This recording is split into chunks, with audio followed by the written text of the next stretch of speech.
Yeah.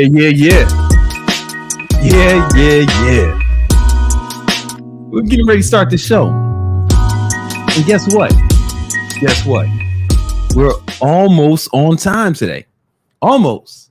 We're not there, but we're getting there. Like, don't blame me. I have a genetic predisposition to being late. However, we keep improving every week. We're like 30 more seconds closer to 7 p.m. It's about progress, not perfection. Hey, enough talk. Let's start the show.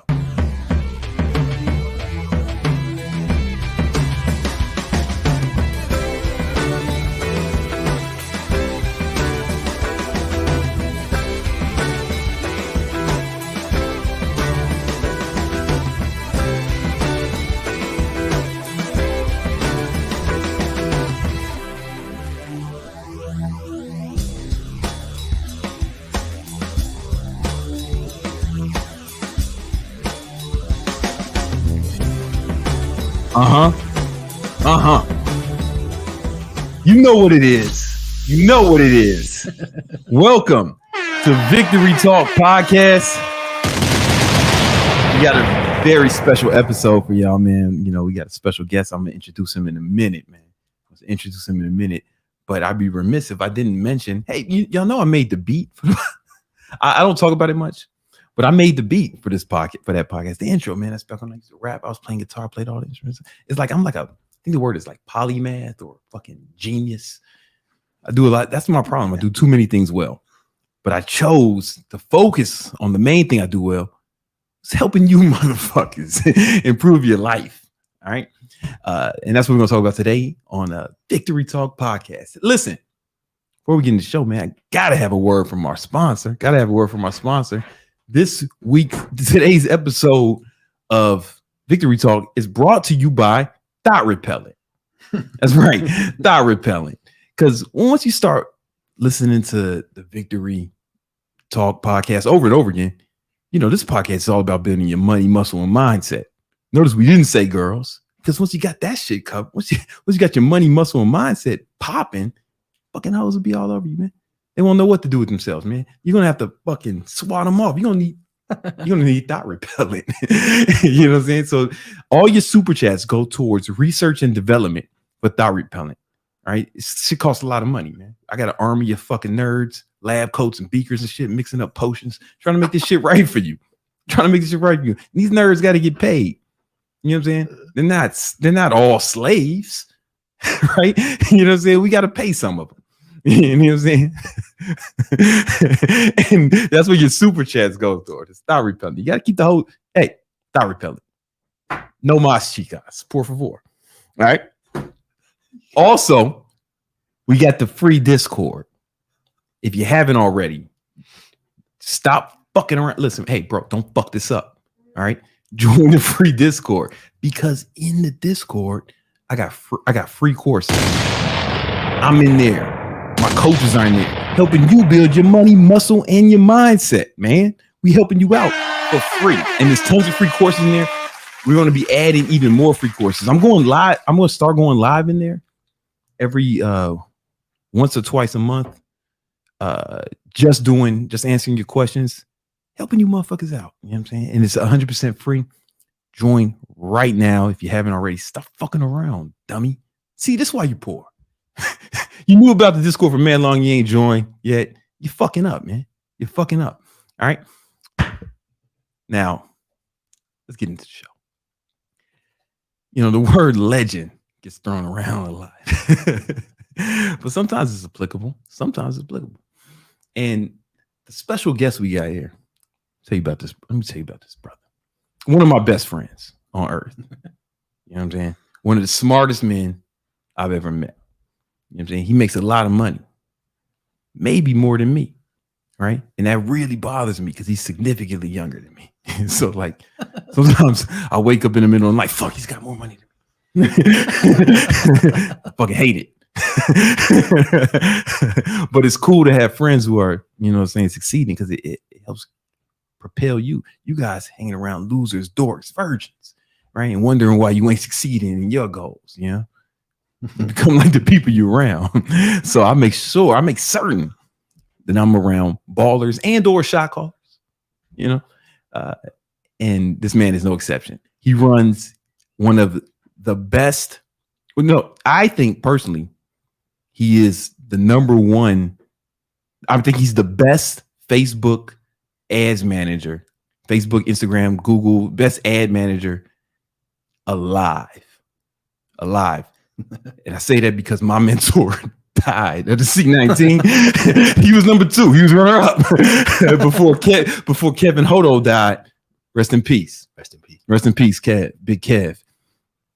And he's ran ads for some of the biggest name influencers. I don't know who he's at liberty to say because of fucking NDA. So I'll let him disclose that if he wants, right? But one of the guys he runs ads for is, I mean, this guy's amazing, man. He's one of the fucking, he's super successful, has a super big business, really handsome. King Keto, Brandon Carter, Gymnasium Jesus. He does the ads for him. He does the ads for Gymnasium Jesus, King Keto. And but he also has multiple e-commerce stores, so we can talk about that.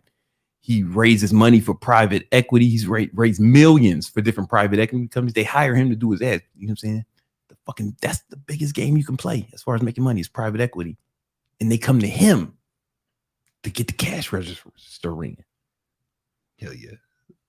I'd like to introduce my friend, my homie, one of my best friends in the world, Jeremy Haynes. What up, man? What up? Great intro, man. Thank you. Hey, man, I do what I can. You know, I'm sure I probably even left some shit out. You know, that covered it well. You know, you did a good roundabout job there. Thanks, man. Thanks. No, listen. Pleasure to be here. You know, I met Jeremy because one of these kids I mentor, his name was Splash Man. Shout out to Splash Man if you're watching. Man. I was mentored Splash Man since he was like 16, and I helped him like when he was 16. I helped him make like 10K a month. Yeah. Pro at fucking Dude, print on the 16 in Toronto, right? He was print on demand, and I helped him set his shit up and showed him some ad campaigns he can run, and then he bought one of your old courses, the one you used to your marketing course you used to, right? Yeah, the DMM, and the DMM, Hell and yeah. then he sent me a little video on the grant. She's going haywire here, man. Too much balling in one room. And he sent me a video of how you played one of my YouTube videos in the course. Yeah. Right. You're saying, so I guess he played the audio version of a video I have called Excuses Are for Bitches. And he said that shit changed his life. And Dude, I was touched. That was a legend. So when I first moved here into Miami, I moved into the hood on accident. Yeah, you did. I didn't have enough money to come down here, like see where I was moving. So I moved to Overtown. Oh, I'm sorry to hear that. Dude, it was terrible. Yeah, I know.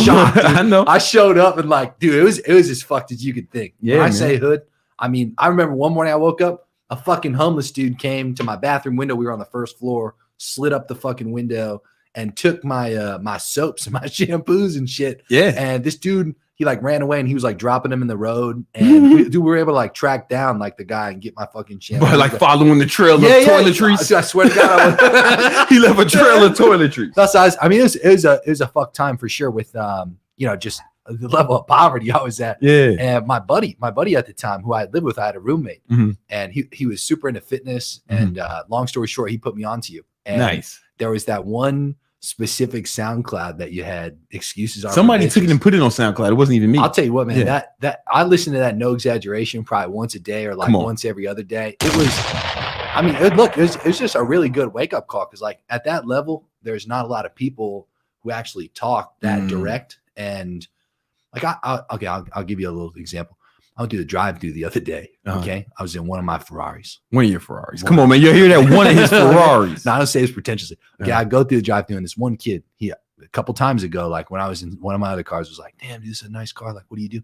I was like, bro, I run a marketing agency. I'll give you my course right now. Like, it's made millionaires. So you go through it, it'll fucking change your life. You gave it to him for free. Gave it to him for free. I do that all the time. He does it all the time. Like in need. Yeah. Long story short, dude, this kid, like, this is probably, I don't know, it's been at least like 3-4 months. I gave it to him, and I every time I see him, I'm like, you logged in? You done anything yet? You know? And he's been getting this like bitch mentality recently. The most recent answer, I'm like, what's up, man? How you doing? He goes, just fucking getting along, man. And I go, you want some unsolicited advice?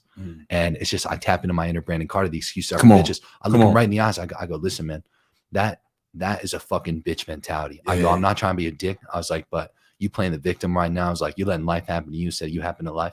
And that long story short, that Excuses for Bitches podcast, that little clip, dude, that's all it was for me. It was just, it was a daily reminder, you know, of like, yeah, all my conditions absolutely fucking blow dicks. Like none of this is fun. However, I can get out of it. You know, it's up to me. Like it's based on my mental frame that I got. And dude, it pulled me through, man. It did. Come on, man. Let's go, man. Is it safe? So it's safe to say that I'm responsible for your success. You know, I told you that many times before with you, at least you help in a massive way, like crutch me out of like literal poverty into like getting opportunities and better jobs and like keeping you, if anything, to be very direct, you kept me mentally in a place which was way better than my environment at the time, you know, and that helped me a lot for sure. That's what I'm here for, man. Back in those days when I recorded that, the excuses are for bitches is the name of the. You can check it on YouTube. That's the name of the fucking video he's referring to. That shit's good, man. Go listen to it if you're in a fucking troublesome spot. Come on, man. When I recorded that, I remember that time in my life when people asked me what I did. I used to hate that fucking question. I still don't like it, but I would say I'm a beacon of hope and inspiration for the young people of planet Earth. That was my response, and it was true. It was true. That's what I'm hearing. It was true. So now after the speech invigorated you, gave you a new lease on life, really brought you out the depths of despair. Maybe saved your life. Probably. How'd you go to balling so hard? You know, let's talk about it. Can you tell them more about who you are, what you do, man? Yeah. From like way back then to now, or just do a revert. First, let's say where you are, and then tell them how you got there. Yeah. So right now, in a non-pretentious way, saying it, I live on 5 acres in a 12,000 square foot mansion. Come on, you know, man. I got 5 cars. Come on, man. Two of them are Ferraris. Come on. I got a G-Wagon with the stars in the ceiling. Yeah, he does. You know, I drove my S-Class that was giving me a massage on the way here. You know what I mean? Not life, not about cars and houses though. You know, that's what entry-level rich people do, right? I got a good amount of investable assets, and look, I just make a lot of cash. I do rev shares with people and my marketing agency all the time. My average client, we get to 7 figures a month, and then we get a percentage of that revenue when we do that. Yeah. We, as you mentioned, like help raise capital for private equity funds now. Yeah, average client, you get 7 figures a month. Yeah. And you do rev shares with them. Yeah, so I get about 10% of their net revenue on average. So my goal, to be clear, I work with somebody is to get them to $1 million a month net. So I generally have to get somebody to about 2 million-ish, sometimes a little less. Most of the people that I work with have very high margin products or services. So it's easier than you think to get to $1 million a month net. As crazy as that might sound. So, and I brought Jeremy on because he's not trying to sell you nothing. You see, y'all can't afford him. Like, y'all got the kind. He won't. You can't even pay him to do your ads. You gotta say you gotta partner with him. That's how good he is. Yeah, you can't even pay him. He ain't got nothing. He ain't got nothing to sell y'all. I'm the modern day money manager. You know, the people that I help raise money for, their pitches are essentially like, look, give me, as an example, $1 million minimum, and they're gonna make you like 10 to 50% over a couple years, dude. People would fire me if I only made them back like 10% a month. And that's what I'm saying. Like, I don't blame you, dog. Because that's the thing. It's like my clients, it's a very fun game, but it's like somewhat of a high pressure game if you don't have the right skills. I have 30 days to turn whatever amount of money somebody's going to spend on me plus whatever they're going to spend on ad spend into generally at least double that. Otherwise, anything less than that, like you got to double your cost and the ad spend in 30 days. Yeah, correct. And every 30 days, literally every 30 days. And to be clear, remember, I have an incentive to do that and more. You know, the more I can make the person and the more the person nets, obviously, the more that I can make off the deal. But yeah, look, at the end of the day, there's, a very specific set of actions that are revenue driven. I've learned through the years that I've gotten extremely efficient at, and I just take those skills and I just go out to different businesses that I feel like I can hit home runs for. And I just fucking crank up their businesses with them, Come on, man. Jeremy's got nothing to sell to y'all. Y'all couldn't even afford him. I just brought him on here to help talk about marketing for you guys. Just talk about marketing. Nothing to sell you guys. You know what I'm saying? Yeah. It's just I brought them on here to help y'all with marketing, and when I have a guest, I don't have to prepare nothing. So like,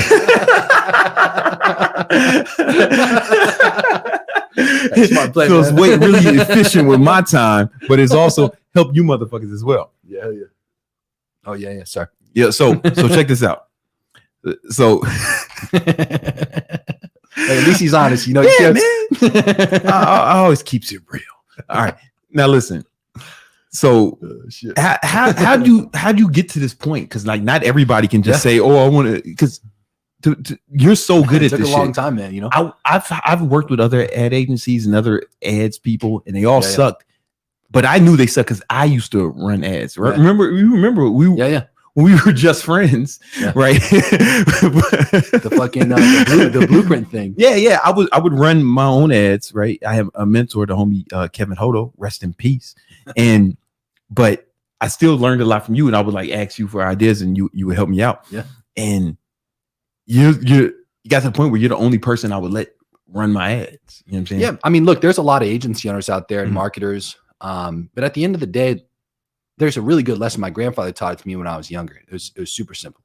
If you don't learn the lesson, you're going to relearn it again in a greater way. And, you know, one of the hard lessons that I learned when I was first starting off as a marketing agency was people don't give a fuck at all about my time and effort. No, they literally only care about the result. And most people who are transitioning from like being an employee of some kind, like into running a marketing agency and like essentially just helping people make money by deploying their marketing skills on businesses, they still have this illusion that all the effort that they put into like building that website or building those emails out or like writing the ad copy or whatever, like if it doesn't work, they almost have like a loss fallacy, you know, because they invested so much time and effort into something. They are very, very reluctant to like just move on to the next thing quickly. Yeah. So what I've learned is, and it's the most important thing when you do this kind of thing is, look, the person who's hiring me on the other end, they just want a result. There's nothing else to it. Therefore, if I optimize every action from like the literal moment we do the deal, I'll give you a perfect example. I had a guy the other day, he paid, so I charge $15K a month for my fee and we charge 10% net on top of that. Okay. That's $180K over 12 months, 15K times 12. So to get in the door, they got to pay you $15,000. Yeah. And to be fair, I mean, honestly, that's a very good deal. And that's a good deal. Like we got a fucking rap sheet of positive success generally in every niche we go into. So like long story short, that's a fair deal to be clear, even though, yeah.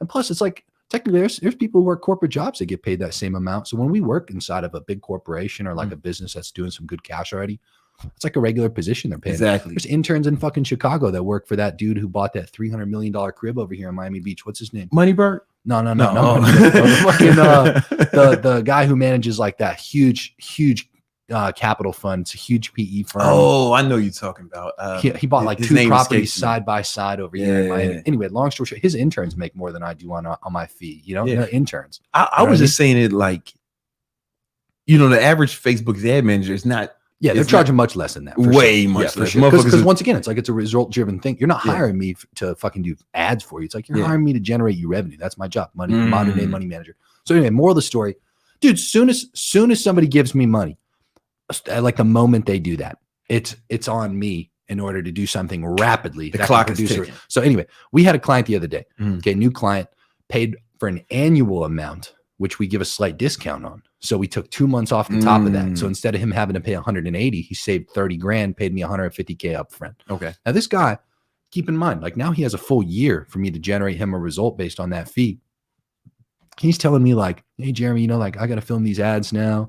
I got to get this mini webinar shot that you want me to do. Like I'll be able to do that like in a week and a half. And I asked him a very specific question. I go, do you want me to do anything right now today that's going to be able to make you some money? And he goes, no, man, like it's cool. Let's do it the right way. You know, like let's do what you'd recommend. And, you know, let's hold off. Let me get these things filmed and then we'll do it next week.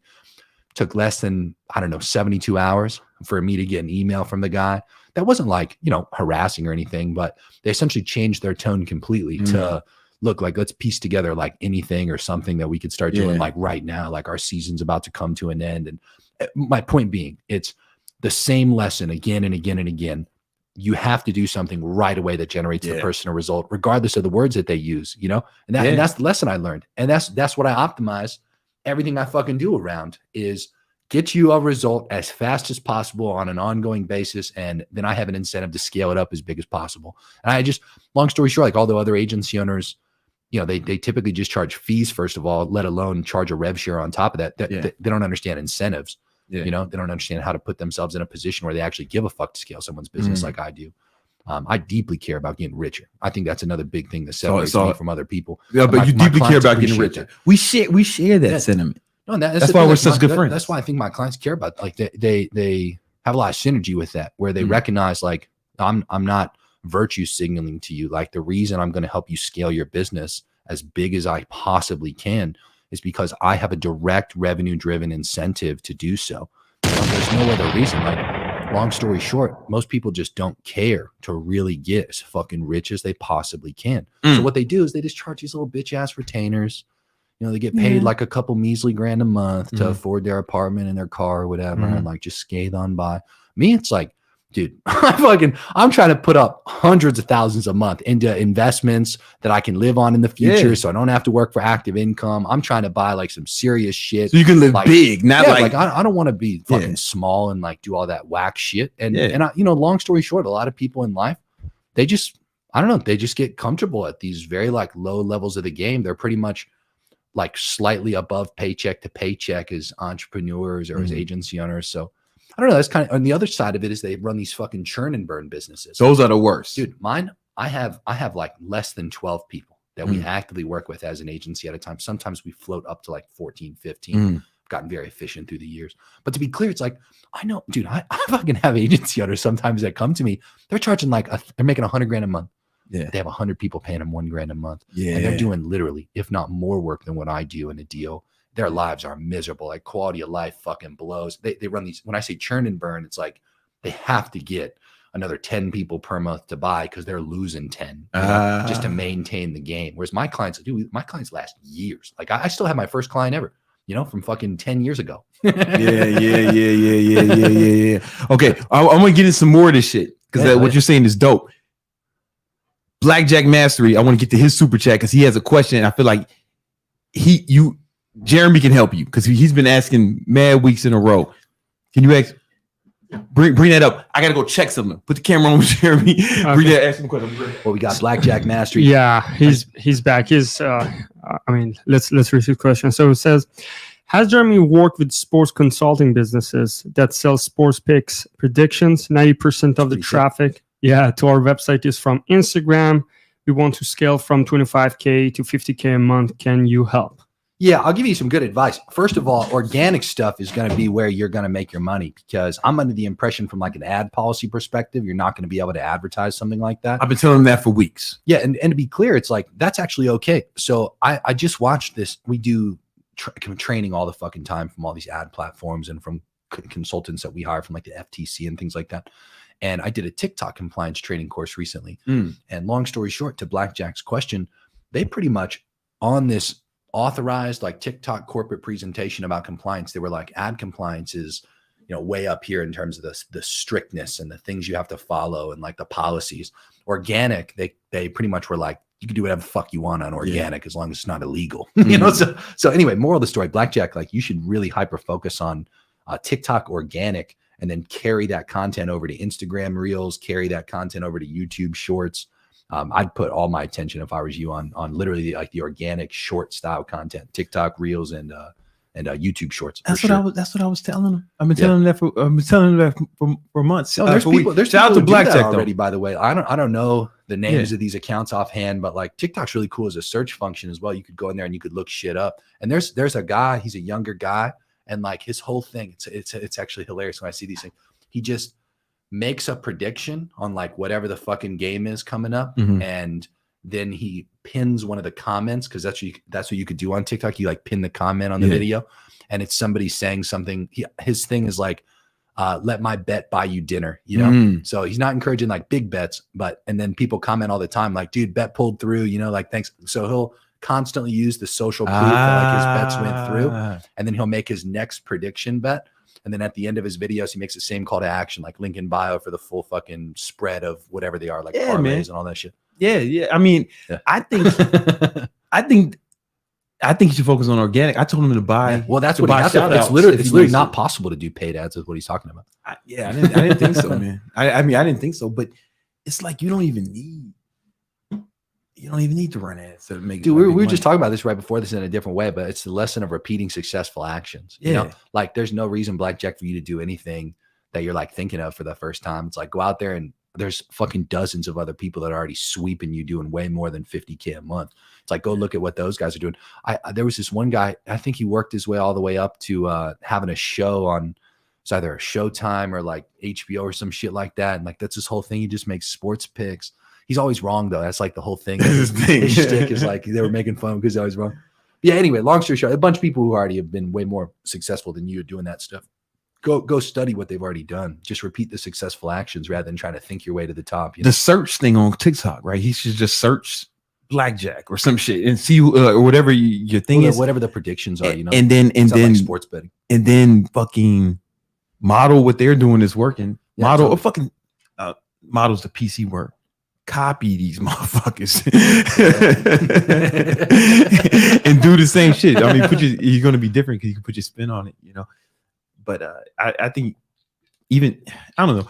I like the idea of buying shout outs. I mean, that's what I remember you said you did that and you got a client. I don't know why you wouldn't just do that more. Like that's another thing. I feel like people always, Ty told me this and we can talk about it because I know Jeremy used to work for Ty. And so when somebody sneezes, man, me and Jeremy said, Ty bless you. Ty Lopez we're talking about because that's the big homie, the legend. You know what I'm saying? And but Ty, I remember him telling me, he was like, man, people always tell me they did something that worked and they stopped doing it. It's like when something works, you got to double down on it. Oh, it's pretty wild how life is when you're at like that kind of bracket. I always tell people like 0 to 10K, you're a total guppy. It's usually just straight mental, you know, like your mentality is what fucks you up. Usually between like 10 and 50K a month, it's the fact that you don't understand that getting above that number is a repetition of pretty much the same actions day in and day out. A lot of people think that there's a different set of actions that you're going to flow through in a day to like get super successful.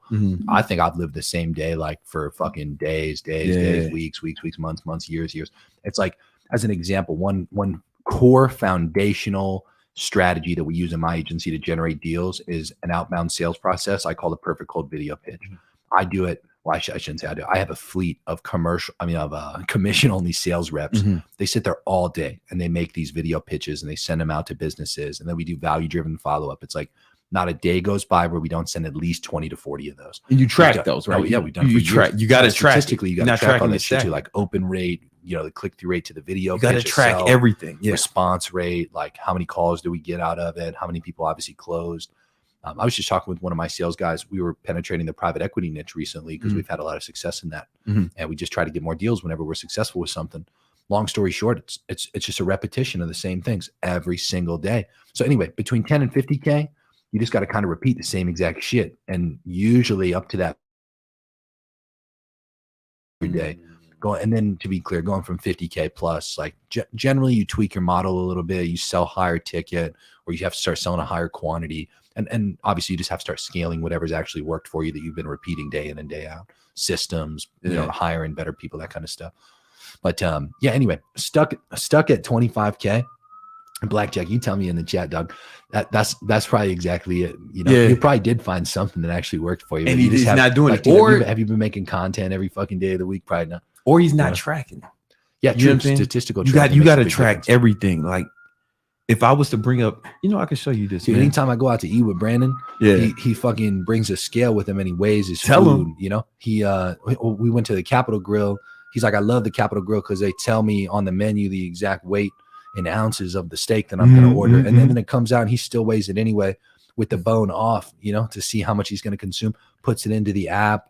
Everything that goes into the body he tracks. And bro, that's one of the things he tracks, let alone all the financial data, you know. I mean, like I'm gonna just pull up Notion. I track everything. That's what I tell you. Like how many hours of sleep I get every night. You know what I'm saying? You know, I track workouts. This month's been a little dodgy, but I was taking some strategic rest days because I had some injuries. Meditation, AM, PM, my macros, right? Yeah. How many grams of protein I get every day, right? How many calories I consume. You know, dude, what was that mood app that you told me about a while ago? We're gonna talk about that. I track mood. iMood journal. I talk about it all the time.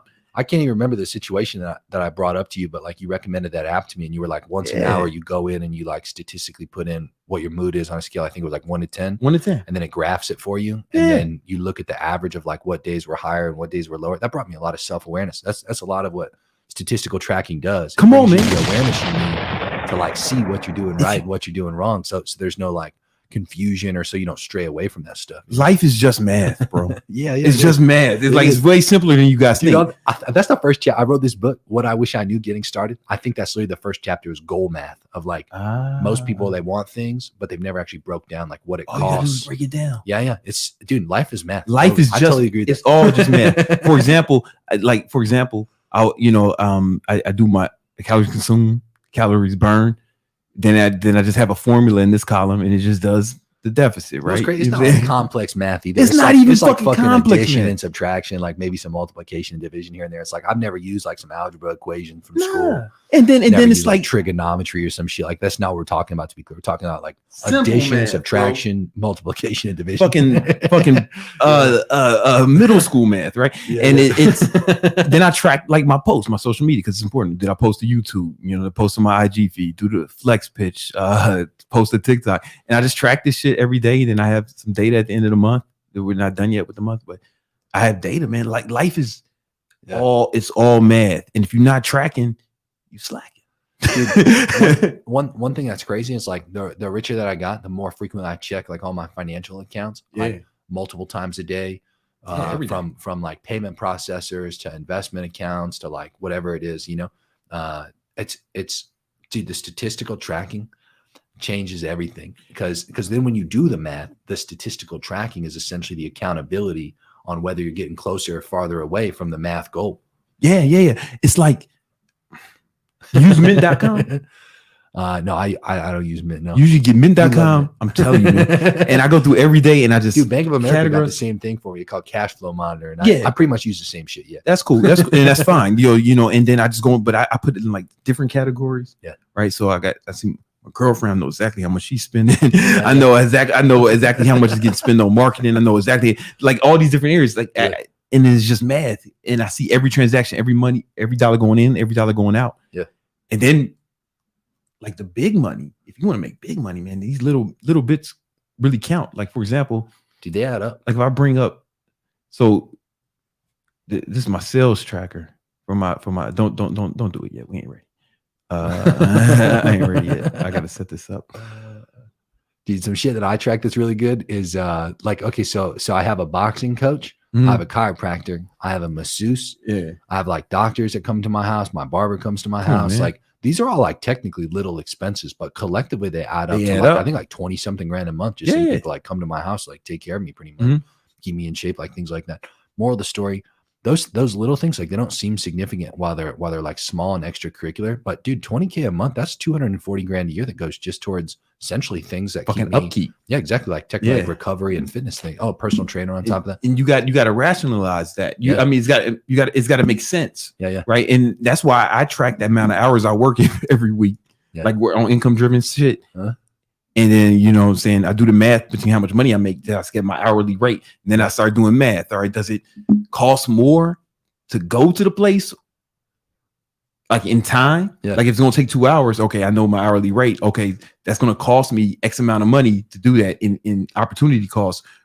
But I usually end up, because hourly rate is so high, I end up saving money by paying. I end up saving money, dude. Like little shit, like maids, you know. Like I was talking to my personal trainer the other day, and he was telling me like, oh, there's some background noise. What's that? I'm like, oh, that's my maids. You know, we got 3 maids that come over twice a week, clean the whole house, like top to bottom. And I was like, do you have maids? And my personal trainer was like, no, I don't have a maid. Like my girl does that. I'm like, literally while we were talking about that, my girl was outside and she was trading stocks. And like my girl also makes art here in Miami. They have Art Basel. And like, dude, she has an actual like show this year, like in Art Basel, where people are going to come, and they told her to price her pieces at $60,000 a piece.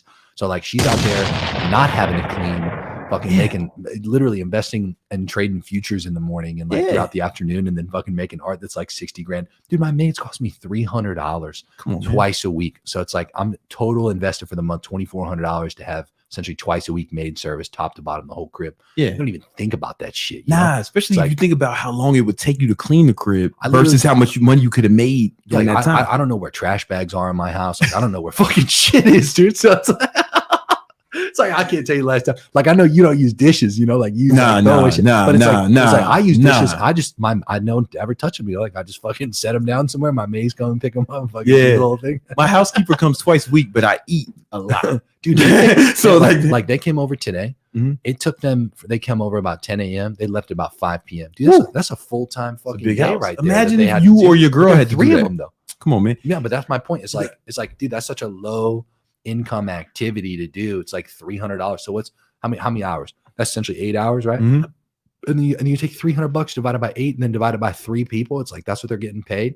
Moral of the story, it's like I got way more shit I could do. That's way above that in terms of a dollar value per hour. Yeah. Most like cooking, you know, get delivery food. Chill out. Delivery food 3 times a day, DoorDash. It's like I don't even know offhand how much I spend on DoorDash in a month. I'm sure If you had mint.com, you would know. I'm just saying. I'd say you could just pull it up. I know a range. If you were using mint.com, we could just pull it up. If I said it, it kind of makes me look. It made me look ridiculous. Should I pull it up? You know what I mean? I might build it up. What do you guys think? How much do you guys think I spend? It's like cooking. You know, like you talk about that shit all the time. Like cooking is so fucking dumb to me. You know, because it's like, why would I not? Like, I'm in the middle of doing some shit. Like, I'm in the flow, bro. Yeah. Just making cash, even if it's just relaxing. That to me is a higher dollar value per hour action than fucking cooking or like spending some time doing, or like, dude, my yard, the fucking landscapers who come over, it's insane how much time it takes for them. All the equipment they have. Like, I know some dudes out here, like, I'll give you an example. One of my family members, I won't specify who because I don't want to throw them under the bus. I haven't been to a grocery store in like fucking 7 years. Okay. I just get groceries delivered whenever I need groceries, like a fucking, like a G should, you know? Yeah. Like a fucking G. Long story short, one of my family members, when I brought this up, I was trying to teach him how to be rich. I was like, don't fucking go to the grocery store anymore. Like, get your fucking shit delivered.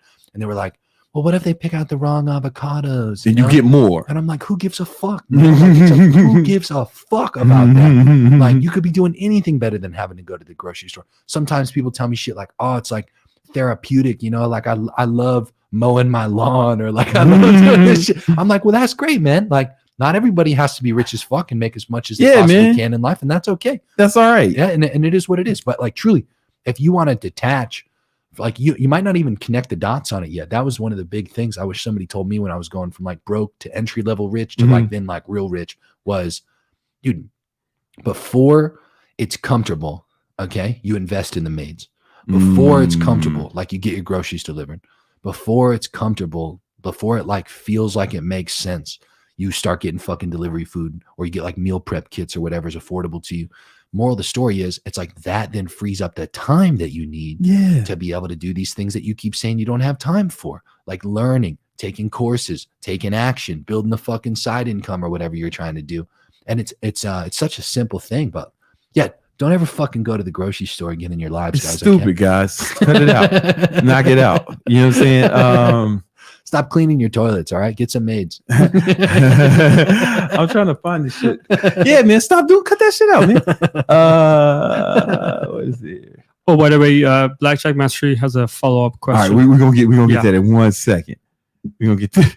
You try to see how much you spend on delivery food? Yeah, man. I saw this lady on Twitter the other day that she said she spends like $25K a year on delivery food. And I was like, you know, that's nothing. Yo, you pump those numbers up. Those are rookie numbers, man. All right, so we look, you can show my shit now. So just this month, I've spent $250,000. Yeah. To be fair, most of it. For sure gonna get some DMs like, give me some money, Brandon. To be fair, most of it was on business shit, right? That's the biggest expense. That's the biggest business is the biggest. But shopping, you know, I did some shopping, man. You know what I'm saying? On just house shit, fucking education, $8,000. Education, $8,000. Motherfucking learning, dummies.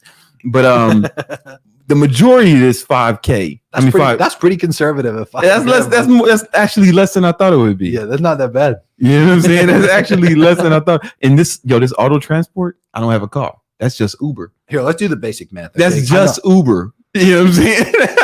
Just Uber at almost $3K. and we still got like 10 days left this month.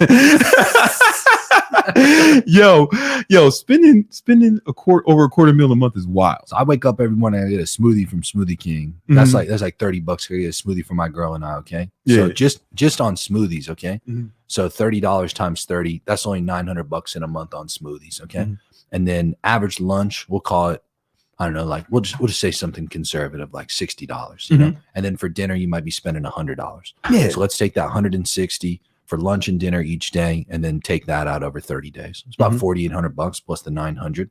So $5,700 just on delivery food. That's over a course of a year. What is that? A little over 60 grand. Yeah, $68,400. And then factor in, like here in Miami, you know how it is. You go out to dinner, probably a minimum of like $500 if you're going out with like 2 to 4 people. Minimum. And probably more than that, depending on where you go. Yeah. You go to an occasional Heat game, sit on the floor, you know, get some food there. You get some random expenses. Like we do. Associated with like we do. Heat game, floor seats. Yes, I mean, long story Jimmy short, Butler sweating on you, pause. Dude, you ever had one of them fall into you down there? Nah, not yet. That shit hurts for real. I watched one of my buddies, Brandon. He fucking got hit in the face with a basketball when he was looking down at his phone. Like one of them missed the pass. Dude, smacked him square in the nose. Like, it can get fucked up. It's contact sport. It's a contact sport. Yeah, but for you as a fan, you know. The point is, like, yo, well, okay, think about all that time, that food shoot. Yeah, right? It sounds like a lot, and it is a lot of money, right? But the opportunity cost, though, like the amount of we make way more by working instead of fucking cooking, cleaning, and going to the grocery store. I mean, if I was poor germ, like living in Overtown, hearing some shit like this, like I'd be like, dude, that's fucking insane. Like, how do you even like get to that point and justify that? But it's like, remember, it's just little steps at a time. Like start off with something like what we're talking about, like maids or fucking some delivery food for like maybe one meal a day, so you can free up that extra time, or at least get your food delivered instead of going to the grocery store. Like do meal prep kits or something like that. Meal something that's affordable to you that just takes that step in that direction. It's crazy. I have sometimes like these students who come to me that are making like a lot, like they're like 50 to like 200 something grand a month in some instances. I told them years ago, like, dude, get maids, and it takes them a long time to turn around and do some of these things, even if they have the money to do it. But you got to connect the dots. You got to at least try it. Because let's check this out. Because I remember when I first started doing this shit. Right? let's look at this. So let's just do simple math. My fucking the hustle online training. Right? Let's just say my hourly rate, I was making $100 an hour, right? And you do that by dividing how much money you make by how many hours you work per week. Yeah. And if you don't track how many hours you work a week, fun, you fucking up. You're supposed to track everything. Have you not been listening to this shit? Life is just math, right? $100 an hour, right? That's your hour. That's your hourly rate. Boom. That's you, the guy, right? You feel pretty good about yourself, right? But then think about all the shit that you got to do, right? That doesn't make you money. Okay. All right. Let's think about that. Getting groceries, cooking, right? Yeah. Listen, man, cooking, cleaning, right? Let's just start there. Those are things that take a lot of time. Yeah. Right. Yeah. So the first thing I did was I hired a maid to come clean once a week. Little Jamaican lady, man. She came through. Yeah. What the guan, Mr. Kata? She come through and clean shit up. You know what I'm saying? But here's the thing. It cost me like $25 an hour. Right. So she cleaned for 2 hours. It cost me $50. Sorry. It cost me $50. Dude, there's some hilarious comments in here. Gotta address them. Oh, we gonna get No, there's this one. It's so good. This kid says, wasting money is not a flex. You can invest elsewhere. You're fucking retarded. I hate you. I hate you, man. No, fuck yourself. Watch. Let me help you reframe it, okay? So when you practice, first of all, just getting richer, okay?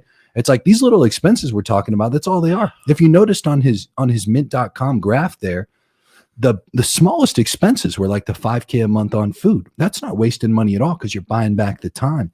We're then doing is we're maximizing the dollars that we make. We're focused on the total pie of how big the pie can get. Whereas when the pie is small, right? Like when you're making only whatever you're making right now, okay, a small amount of money clearly to think like that. Mm-hmm. The issue is you're holding yourself back mentally. you can't really see what we're talking about as clear as what we're trying to articulate it to you. We're not sitting here trying to flex fucking spending $5,000 a month on food. It's not something to flex. It's to put you on game to help you understand it's not wasted money. It's an investment in itself to buy back the time so you can then earn more money. It's all about earning. It's not about saving. It's about earning more money. The amount of money that I can invest month over month is insane because I get to free up my time, not doing those little bullshit things, to be able to think and make more money. So at the end of the day, it's just, you got to wrap your head around it. You can't I call it pleb thoughts. Okay. You can't have, like, there was somebody else in there who said something about, the guest has a big ego. It's like, there's nothing I've said here today that's egotistical. These are just things that are facts about how it is to get richer. These are get richer facts, and at the end of the day, you got to be able to, like, here's the most important thing that I learned when I was broke. Okay. Listen to Brandon Carter. I had a lot of thoughts. That was the thing. I had a lot of thoughts about how I thought life was, but they're like these bullshit hand-me-down beliefs from like your mom or your dad, or like, I grew up in Ohio. Okay. And I grew up in a small city. Average person there was a factory worker. Like, median income of the city I grew up in was about $41,000. The things that were handed down to me as like ways to think and about views on how the world works, none of those were accurate representations. None of those things work for me today. All those things and those ways of thinking would tremendously hold me back. One of the best and most important things you could do when you're broke, like trying to get richer, if you walk away with one lesson, okay, you drop the handy-down beliefs and you adapt a new way of thinking. As funny as some of this stuff sounds for like how we're presented to you and how you hear us laughing and stuff like that, it's very important to note, like, these are very like critical lessons, believe it or not, on how to think to get richer. You have to drop essentially the projection of how you think the world works, and you have to be able to see it through like a richer man's eyes, and you have to be able to try to make sense of it to see what you can adapt for the level you're on now that can start to help elevate your life and get you to that next level. You can always make more money, but you can never get back more time. When time is gone, it's gone. Right? Poor people spend money poor people spend time to save money. Rich people spend money to save time. Right? What's more important? What's more important, time or money? Time. Right? So check this out. Just listen, man. Jeremy was way more compassionate than I am. I be wanting to wring your fucking necks when I hear this dumb shit, because he did like you don't understand fucking math, or maybe. Dude, let's give him an example on math. I'm giving. Hold that. I pay $50, right, to get my house clean for 2 hours. Right. I work for those 2 hours. Remember, the hourly rate is 100 because I did the math. Right. So if I work for those 2 hours, right, it's times 2, right? Any fucking math whizzes in the comments? What's my net? What's my fucking net income, dummies? What's my net? What did I net by having someone else clean? Who knows? Remember, I worked $200 an hour. I paid the Jamaican $25 an hour. She worked for 2 hours, $50. What's my net income? What did I make, dummies?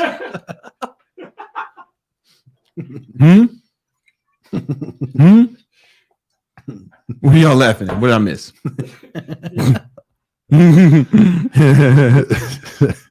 Yeah, the net was fucking 150, dummies. Because I bought back, I spent $50 to buy back those 2 hours. I worked during those 2 hours, so I made more money by paying someone else to clean, dummies. You know what I'm saying? One person got it right. One person got it right. Shout out to Carlos Alvarez. Shout out to him. You know what I'm saying? And then you do the same shit with cooking, right? Like, cooking is even more. Boom, you're gonna spend, because you got to clean, you got to do the dishes after, you got to cook. So let's say that's 2 hours. Boom. You know, man, if I just have the fucking food delivered for $50 for that meal, right? I save 2 hours. I say 1 hour cooking and cleaning. It's easy, right? Again, the net. If I work during that time and then just eat the food fast and get back to work, I net what? Yeah. You know what I'm saying? 100, right? And you just keep doing this shit all, and then as you can afford to, then you start doing it more. See, people get this in business, right? They understand this in business. If you have a business, dummy, That's why you fucking poor. If you have a business, first you got to do everything, right? You got to create the product or service, right? You got to market the product or service, right? You know what I'm saying? Do the marketing, whatever that entails. You got to do the sales, whatever that entails. You got to do the customer service, whatever that entails. You know what I'm saying? And then let's just leave it there because you motherfuckers don't know shit about business because I got to explain to you basic shit. All right. So the very first thing you do is hire someone to do something, right? How's his skill? When your first hire, maybe that's customer service. Boom. Now you have more time to do these other things, right? To get the money, right? Then maybe you hire someone else to develop your products or work on it. Boom. Then maybe you hire Jeremy. Not Jeremy. You know what I'm saying? You can't afford him. You dumb, right? Then you hire someone else to do the fucking marketing. And then maybe you just doing the sales at one point. Hey, some point you hire salespeople. Now you're making less of the pie, right? You're making less of the total pie because you got shared, but now the pie is bigger, right? And you're making more, you're spending more time doing whatever brings in the most money for your business. Like people get that in business, right? That's why you have a job now, because some smart motherfucker went through this whole process. That's how you got your fucking job, because the nigga you work for did that shit, right? And then but people don't think about doing it in their life, you know. And there's one good thing to point out. Okay, somebody in the chat they said I invest in real estate, so. Yeah, here it is. I invest in real estate, my money in autopilot, and got time to clean and cook and messing with my girl. Now, it's very important to note. Yeah. One of the most important things about what we're talking about right now is we are not talking about being on that level. Okay? We're talking about being tremendously above the level of ever having to pick up a fucking cleaning utensil, a fucking cooking utensil again in your fucking life. It's very important to note, okay? The things we're talking about here are to push you to tremendous levels of fucking richness and wealth one day. Okay? Not so you can free up your time to go fucking cook and clean. To go do You're on the wrong fucking podcast. Yo, man, this motherfucker made money so he can be money so you got money out of the way to go fucking cook and clean. That makes no sense, bro. Man, I just want to make enough money. So I want to make enough money so I can be Aunt Jemima. You know what I'm saying? Yo, listen. Here's how I think about. Here's how I think about life. Right. This is me, Brandon Carter, King Keto, Gymnasium Jesus. Right. And I got to spend my time doing shit. Right. I got to spend my time doing shit. Right. And I'm a G. Right. So I got to spend my time doing shit. Right. It's not. You got some wild people in here. Yo, it's not gonna be cooking. It's not gonna be cleaning. It's not gonna be fucking. It's not gonna be buying groceries. It's not gonna be doing none of that shit. The only things. Here's the only two things I like to do. I like to spend my time making money, right? And hanging out with my friends and family. You know what I'm saying? Those are the only two things I want to do in life. That's always the craziest part about what people I think interpret about what we're talking about. Yeah. They act like, dude, it's like we fucking relax. I was just talking about this right before, so I posted on my story. Like Brandon plays fucking Nintendo Switch. Like I play Fortnite. Like I get time to relax. We just spend the time that we do have making money and freeing it up to do the things that we actually want to do. And to be fair, like look, if you enjoy cleaning, that's different. Cooking and cleaning, like, hey. That's on you. Yo, listen. That's okay. If you a little mini Martha Stewart, then that's cool, man. Like that's your thing. That's like cool. It is what it is. Personally, there's nothing wrong with that if that's what you actually want to do. But the point is like a lot of people they have to do it. Some people identify as a maid. They just gotta fucking do it. You know what I'm saying? Some people identify as a maid. You know what I'm saying? Or like they're like, and that's fine, right? You know what I'm saying? But like I don't want to do nothing except for make money and spend time with my friends and family. Can you think of a better life than that? Spending all your time making money and hanging out with your friends and family, right? And the only way to do that is to buy back your time. Look, let me put you on some real game here with some math, okay? Because math it sounds like a central theme of what we're talking about here tonight.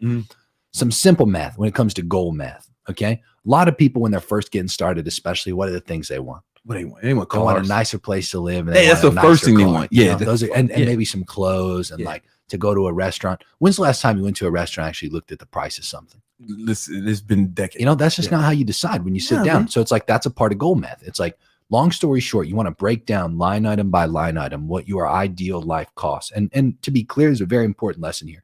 You can generally only think with a few steps ahead of wherever you're currently at financially. So when you start to kind of think through and pontificate on a life that you might want, you're not going to be able to think through things at the level of like, future extremely wealthy you. That's not what I'm talking about. I'm talking about like, look, take a few steps ahead of wherever you're currently at, break it down financially for what it is. Like what's your car going to cost you per month?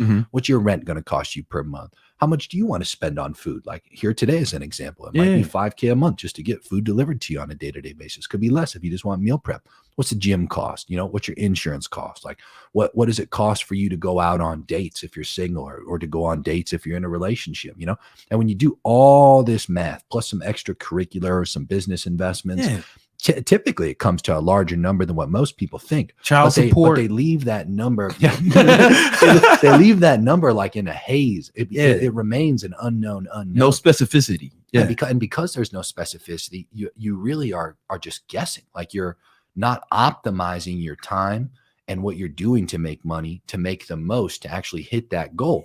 And a lot of people, they think it's really hard. Like, oh, I've done the math now and I see what the number is, but how the fuck do I make the number? It's a whole different conversation. The literal first step to making it possible is breaking down the goal math, saying that's the fucking monthly number I got to hit. And then to be clear, once you add in some investing on top of that, so you can actually not work one day for active income, usually that number is tremendously larger than what you'd consider it likely is when you leave it unhazy, So you go through life when it's just like an unknown, you're happy to get like a small raise at your job. You're happy to not take as much risk because you're not clear on how much risk you actually need to fucking take to hit the number. And your head's just above water and you feel like it's fine because you haven't set a better goal. Hesitant to take action, like you're not necessarily trying to push your life forward and take advantage of that next opportunity above you, and you're not doing it with any urgency. Because once again, the math is an unknown for how much more clear things would be, for how much more speed you'd clearly need in your life, how much more urgency you'd have to have for the better opportunities you'd have to take advantage of. That fucking side business you've just been thinking about, you've been pushing off, all of a sudden becomes a fucking clear necessity to do. That's what the math does. It gives you a whole set of very clear step-by-step reasons, actions, and the speed in which you need to take it in order to get these things done. And once again, it's very simple. Line item by line item, break down the fucking goal math. You don't have to do all this crazy shit at first. Just remember, start with the things you actually want, and work your way to a point where you have that clarity. And then, dude, I'm telling you right now, you'll be stricken. You'll be just fucking straight. It'll hit you like a lightning bolt for how much urgency and fucking sense of drive you'll have. You genuinely give a fuck about it, you'll care deeply about hitting it, and things will just change for you just like that. You start to see opportunity that literally you're blind to right now because you don't have a reason to take advantage or see opportunities that can be right in front of you to make more money. You're more prone to give up because you got no fucking goals in your mind that you actually give a fuck about hitting, And they're playing defense instead of offense. So when he saw how much reactivity, he saw how much I was spending on Uber, I'm sorry. When he saw how much I was spending on getting food delivery, he's like, oh, he thinks he's flexing, right? That's a waste of money, right? Even the verbiage you gotta eat no matter what. The verbiage he used was defensive, right? Wasting money, like it was defensive, right? But once you get the math right, then you'll start looking at these expenses as like offense, right? When I look, even when I was just making 10-20K a month, I still looked at this $50 for the cleaning. I looked at it as an investment because now what did I do? I invested that money to buy what? Time. Time's the most important thing, right? Yeah. So I can spend that time making more money or doing something that I enjoy. I'm not like the guy who wanted to clean. That's what I did when I made my first 10K. I was just buying shit that I like always want. I remember the first time my marketing agency, it was my first client ever. His name was Lee. And shout out to Lee if he's ever listening to this. Lee gave me a check for 12 grand. Okay, to do some marketing automation for his roofing business. Yeah, dude, I went and cashed that check. I walked around with that thing in my pocket. I can't even articulate to you in words. It's more like a feeling, dude. Gives me chills even talking about it. I would walk around the fucking loaf, just folded up in my pocket of 12 grand. I would count it every morning. It drove me so much. And then I went out and I had a piece of shit Toyota Camry. And dude, like the power steering fluid leaked. Yeah. I could pay like $10 to fucking patch a tire, like couldn't even replace the tires on this thing. Didn't have AC, like rolling around the windows down. Dude, the first thing I did after I got over the loaf effect is I went and I bought an Infinity G35 for like $8,000. Come It had leather seats, had fucking AC, like didn't have a power steering fluid container I had to fill up every morning. The feeling you had to fill up the power steering every morning, bro. When I would go to Costco, the feeling. Tell them about the feeling. That's one of the most important things. Like, look, if you don't resonate with, like, dude, if you don't fucking hate cleaning and like you're okay to clean when you're first starting to get rich, like, whatever, is what it is. Yeah. Don't do it when you're officially getting richer. But like, look, do things initially that give you like a feeling of like momentum, you know, and of like certainty and validation, and what you're doing is a great thing. I'll tell you what, man, that G35, that little fucking Infinity, that today I would look at as, honestly, I wouldn't even look at it as a piece of shit. It was a nice car. Yeah. But I will say this, it in itself brought me to like a new level mentally that then perpetuated that next, I'd probably say few steps of getting richer and making me feel like I deserved that next couple levels, you know? And then the next thing for me was a nicer apartment. I went from $900 a month to $1,650, and I lived on an island up here in Miami, North Bay Village. Yeah, I remember. Not a great apartment, but like, it was a nice apartment. No, the first one. Not the one. You never been to the first. The first one was still nice. I had a great view, and like I'll never forget that, bro. That view that I bought, same exact thing. I started bringing girls to the house for the first time. I didn't bring them to the fucking hood. Yeah, I started bringing girls to the house, and like same thing. It brought me up to that next level, and like then that got me a better job. The feeling that I had, you can feel it, the momentum. You know.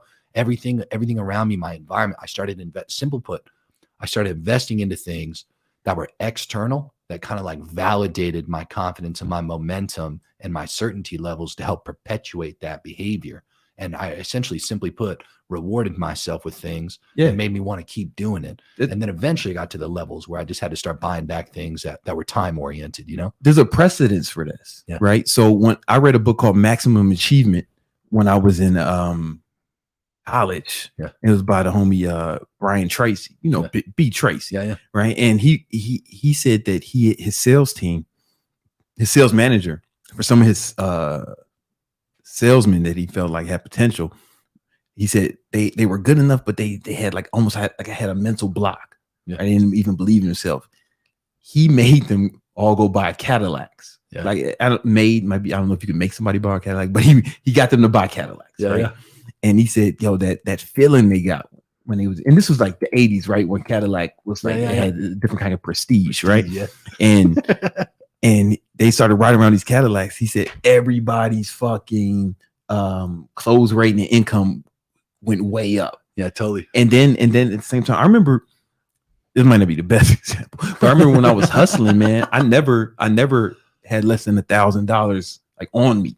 Yeah, you know what I'm saying? Because you feel it. You feel something different. Something about a little lump sum of cash in your pocket, like it does hit different. But you know, I won't say who it was, because like I don't know if he wants me to share that he gave me this lesson. It kind of sounds like almost irresponsible to tell your employee this. But one of my first bosses like really helped shape my perspective on life. He was like a core foundation of my behavior today. He told me I got my first bonus check that month, and I was used to getting paid $5,000 a month in like my base salary. So the first time I got like a couple grand extra, and he came in the room, and there was 9 of us at the time in this like creative room. He's like, what are you guys going to be doing with this money? And nobody really had like a solid answer. I mean, most people's answers were like just regular stuff, like pay some bills, maybe save it. Like, you know, nobody was going on trips or anything like that. And he pulled me aside specifically. I was 18 at the time, and he goes, "You can do this, yeah.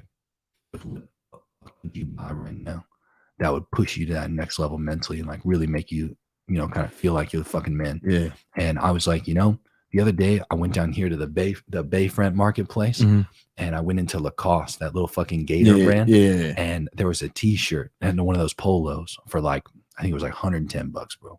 And spending that amount of money on a shirt was like unfucking real to me at the time. How much? It was like $110. Hey, that's a lot of money for a shirt when you're poor, bro. It was. And I was like, you know, that feels like a lot of money. So I told him, I was like, you know, I've been shopping at like Ross and TJ Maxx, like getting like button down Polo Ralph Lauren shirts, like wearing like, you know, fucking khaki pants and like boat shoes.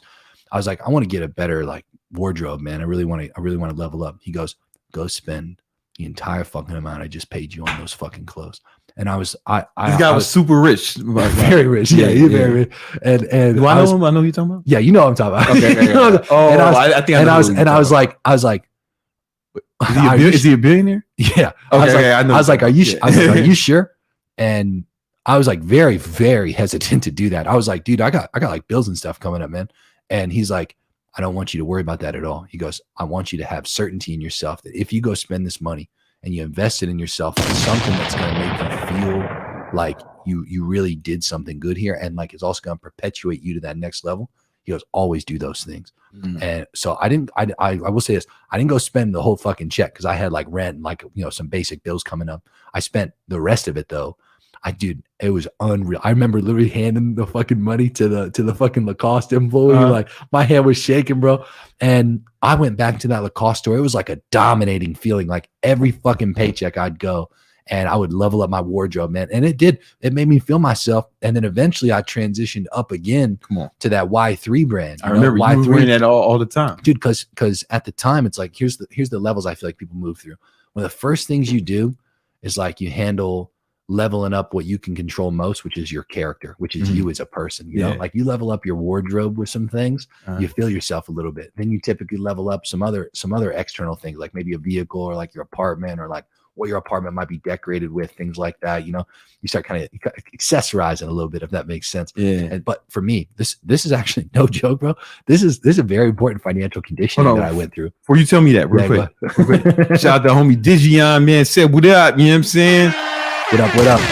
Bro, I text you the other day, man. You ain't hit me back. I thought you were about to plug the fucking Thot Repellent. Nah. Today's sponsor. I texted him the other day, man. No, shout out to you, Digion. Yeah. So look, long story short, I genuinely believe, like looking back, that it was one of the most important things I ever did was spending money on something that, just like some of these fucking people in the chat, I don't talk derogatory about them because I was them. Yeah. Okay. I had the same type of thoughts. I would probably sit here right now if I was them and I'd listen to me like, oh, this guy spent like a good chunk of his check on fucking clothes. That's retarded. I would think the same thing, to be honest. But I dude, telling you now, it's looking back, some of y'all don't understand. It's the financial conditioning. Yeah. Okay. It conditioned me to spend more money than what I was comfortable with, to help, not irresponsibly, than what I was comfortable with, to perpetuate the idea that I am an earner and I will fucking make that money back. Okay? That's a bar. That is the most important lesson that man taught me. This is only if you were hustling that fucking check. It's only if you hustle. It's not if you got a regular 9 to 5. You just you put your shit in your fucking budget, right? And that's the most important thing. Like I had a 9 to 5 when that guy gave me that advice. I just had a slight rev share on the amount of money that I made. That man, I'd get paid. So there was some I'd get paid a little bit on top of it. But hear me out. It's like, bro, that's what kind of started the idea of like I need to make more money. That's what helped give me my first client. Like that's what helped me start my marketing agency. Was this like, dude. That's the secret. Like I've got to go out and earn. There's no way to save my way to my goal. I've got to earn my way to my goal and invest along the way as I earn. But like, dude, you can't save your way out. You can't save your way into getting rich. Those like, I remember the first time I went to Y3, bro, I bought a $300 sweater. Same exact scenario. I had cash, fucking like, oh my God, like it was really scary. And oh man, dude, I wore that fucking sweater. I felt so fucking good. And more importantly than anything else, a couple months later, okay, now I'm officially an entrepreneur. I quit my job and I'd started my marketing agency up. There was an opportunity to invest into myself to go to my first mastermind I'd ever been invited to. Yeah, it cost $10,000.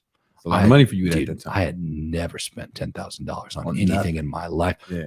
Probably like the car was the closest thing, and like car wasn't even that brought me a tremendous amount of value. So I was thinking to myself, like, dude, this is like an event for a weekend, like 10 grand. But the clothes. Dude, the clothes did it. They fucking conditioned me to be comfortable spending more than what I was like thinking I should be willing to spend. And no exaggeration, when you're a fucking earner and you actually unleash this mindset, 10 times out of 10, if you're an actual earner and you're good at it, you will make that money back. Yeah. And once again, it's not that I'm telling you go out there and be irresponsible and like literally blow your fucking account down to zero. It's like pay your fucking bills, like pay your bills. Do what you need to do, obviously.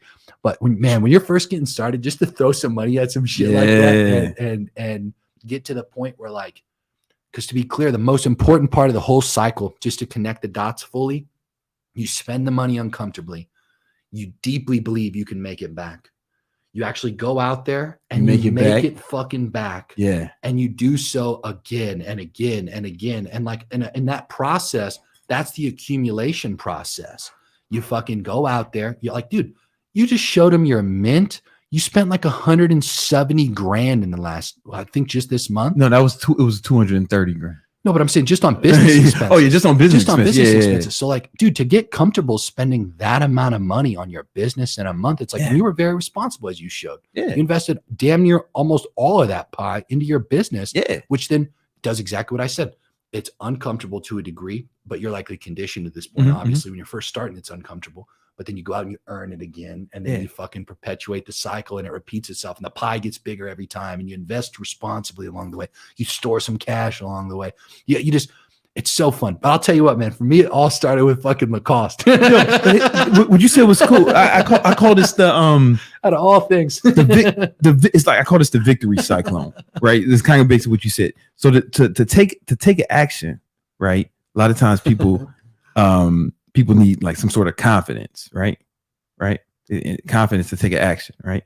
So let's say you just have just enough confidence to just go a little bit about your comfort zone, and that's the action. That's all it's about. Like not tremendously outside of it, like truly, just like just a little, just to the point where you're like, all right, instead of getting the fucking little filet mignon because you're still picking food on price when you go to your restaurant, go ahead and spend that extra like $20 or whatever, get the bone-in ribeye next time. Get appetizer. Yeah, get appetizer. Yeah, exactly. Let your girl get appetizer, man. Exactly. And then just a little bit above what you're comfortable doing. You take an action, right? And that action gets you like results. But maybe you don't have confidence. So let's say you don't have confidence, right? You start with an action, right? But then you get some results from that. And that gives you what? That gives you confidence. Now you got a little bit more confidence. So now you can take a bigger action, right? And then that bigger action gives you what? Bigger results, which gives you more confidence, right? And then you can take a bigger action, and that gives you bigger results. So maybe like the reason some people are tripping when they talking about you spent all that money on this and that's a waste of money is because you can't your concept, right? Your amount of confidence won't let you go from here to here. Yeah, so true. Right. The amount of confidence you have won't let you go from here to here, and that's okay, right? You just got to keep this. Dude, like those little bridges, just one at a time, and you eventually, like, I genuinely believe, I'm not saying any of this pretentiously for what I'm about to say, okay, but the fucking little your egos, you're gonna think this is egotistical when I say this. It's like, I genuinely believe, okay, I currently spend $19K a month just on rent. Okay. Yeah. I genuinely believe I'm getting a fucking deal. And they're gonna say you should be buying. You know that's all right. Of course they're gonna say that's a totally different conversation. It's a different conversation. But no, for me it doesn't make sense. It doesn't make Moral sense. of the story though. Okay. I like with car payments that I make, it's like truly my cars are so cheap in comparison to what I could afford. Okay. Yeah. But it's like I spend a lot on just cars and insurance on a month-to-month basis, but it's still such a small like amount. But those things that I own, like the place I get to live, the cars I get to have, like the amount I get to invest, like if I want to go somewhere in a Sprinter van and it costs $1,000 for like 5 hours, just get driven around in like a living room pretty much. It's like, dude, those little ass things, like you go to a restaurant, you don't give a fuck about the price anymore. That mindset comes from that specific conditioning that we just talked about. And it, like, once again, you condition yourself at a low level first, and you create the earning mindset. Once you have the fucking earning mental frame, all the things that you might right now think is like big and, oh my God, how am I ever going to be able to afford that? Truly, eventually they all become like, oh, that's a fucking no brainer. Like, I'm happy to spend that amount of money. So that's how you end up with a $200,000 watch. Back to flexing. But for real, the last thing I'm gonna say on this, and then we'll answer some more questions. But I remember when I first moved to New York, I moved into a neighborhood I couldn't really afford it. It was like a real stretch for me. It was called Forest Hills, Queens, and I just knew that if I could have went to the hood. I'm comfortable in the hood. I'm familiar with that environment. I'm indigenous to the hood. And however, I wanted to like stretch myself, and get to a place where it was just a little bit outside. There was mansions across the track. I think fucking Trump grew up there or some shit. And I just knew that it would, being around like ballers and seeing baller shit would put me in a different mindset, and it did, man. And then the next step, I went straight Upper West Side. They got the penthouse in New York. Yeah. I'm like, all right, this is a stretch. It was a stretch when I moved in, but I was like, yo, let's do it. But it makes you have to go out and afford it. So you have to step your game up to make it. Then once you make it, you have more belief in your ability to make more. And you took like steps along the way to get to that neighborhood, or you like jumped up? I jumped straight to Forest Hills. But I believed in myself. Like I had been a hustler and shit. I know how to get money. I just know no matter what, I'm gonna get money. I can literally remember every amount I paid. I paid $900 a month in rent to start. Okay. And first place I moved from Ohio to Colorado. Okay. Then I moved to the hood and I had a roommate there and I was paying $900 a month still, but I had a roommate. So it was $450 and $450. Then I moved out of there and I moved into that island I was telling you about. Yeah. That was $1,650 a month. So a slight step up from $450. Then I went from $1,650 to $2,300. Okay. And at that time, I split lived. I started going out to LA quite frequently and I needed a place out there. I was literally flying from here to there once a week. So I had my $2,300 a month place here. But then I also started getting offices, and office rent started conditioning me higher too. So I had an office here in Miami. I ended up having 2 offices in Beverly Hills, and I lived with these 2 girls, my ex-girlfriend at the time, and then this other girl that she was already living with before I had come in there. So I was paying about $1,100 a month with these 3 girls. Okay. 2 girls. I had my rent for my offices. I had my $2,300 a month rent here in Miami. Okay. Eventually I got rid of all my offices and I came back here to Miami. Then I went up to a $6,500 a month penthouse. Yeah. Okay. The $6,500 a month penthouse. Then COVID happened. I went out to a beach house about 4 hours up the coast. That was only $8,000 a month. That after the year went up to $8,500 for my next year's renewal. Yeah. And then when I came back down here to the place I live now, it was only $10,000 a month when I first moved in. I remember. But then everybody moved to Miami. So then they fucking jumped me up like crazy. It went from 10 to $18,000 a month. And then thankfully the next year they didn't fuck me. And they went from 18 to only 19.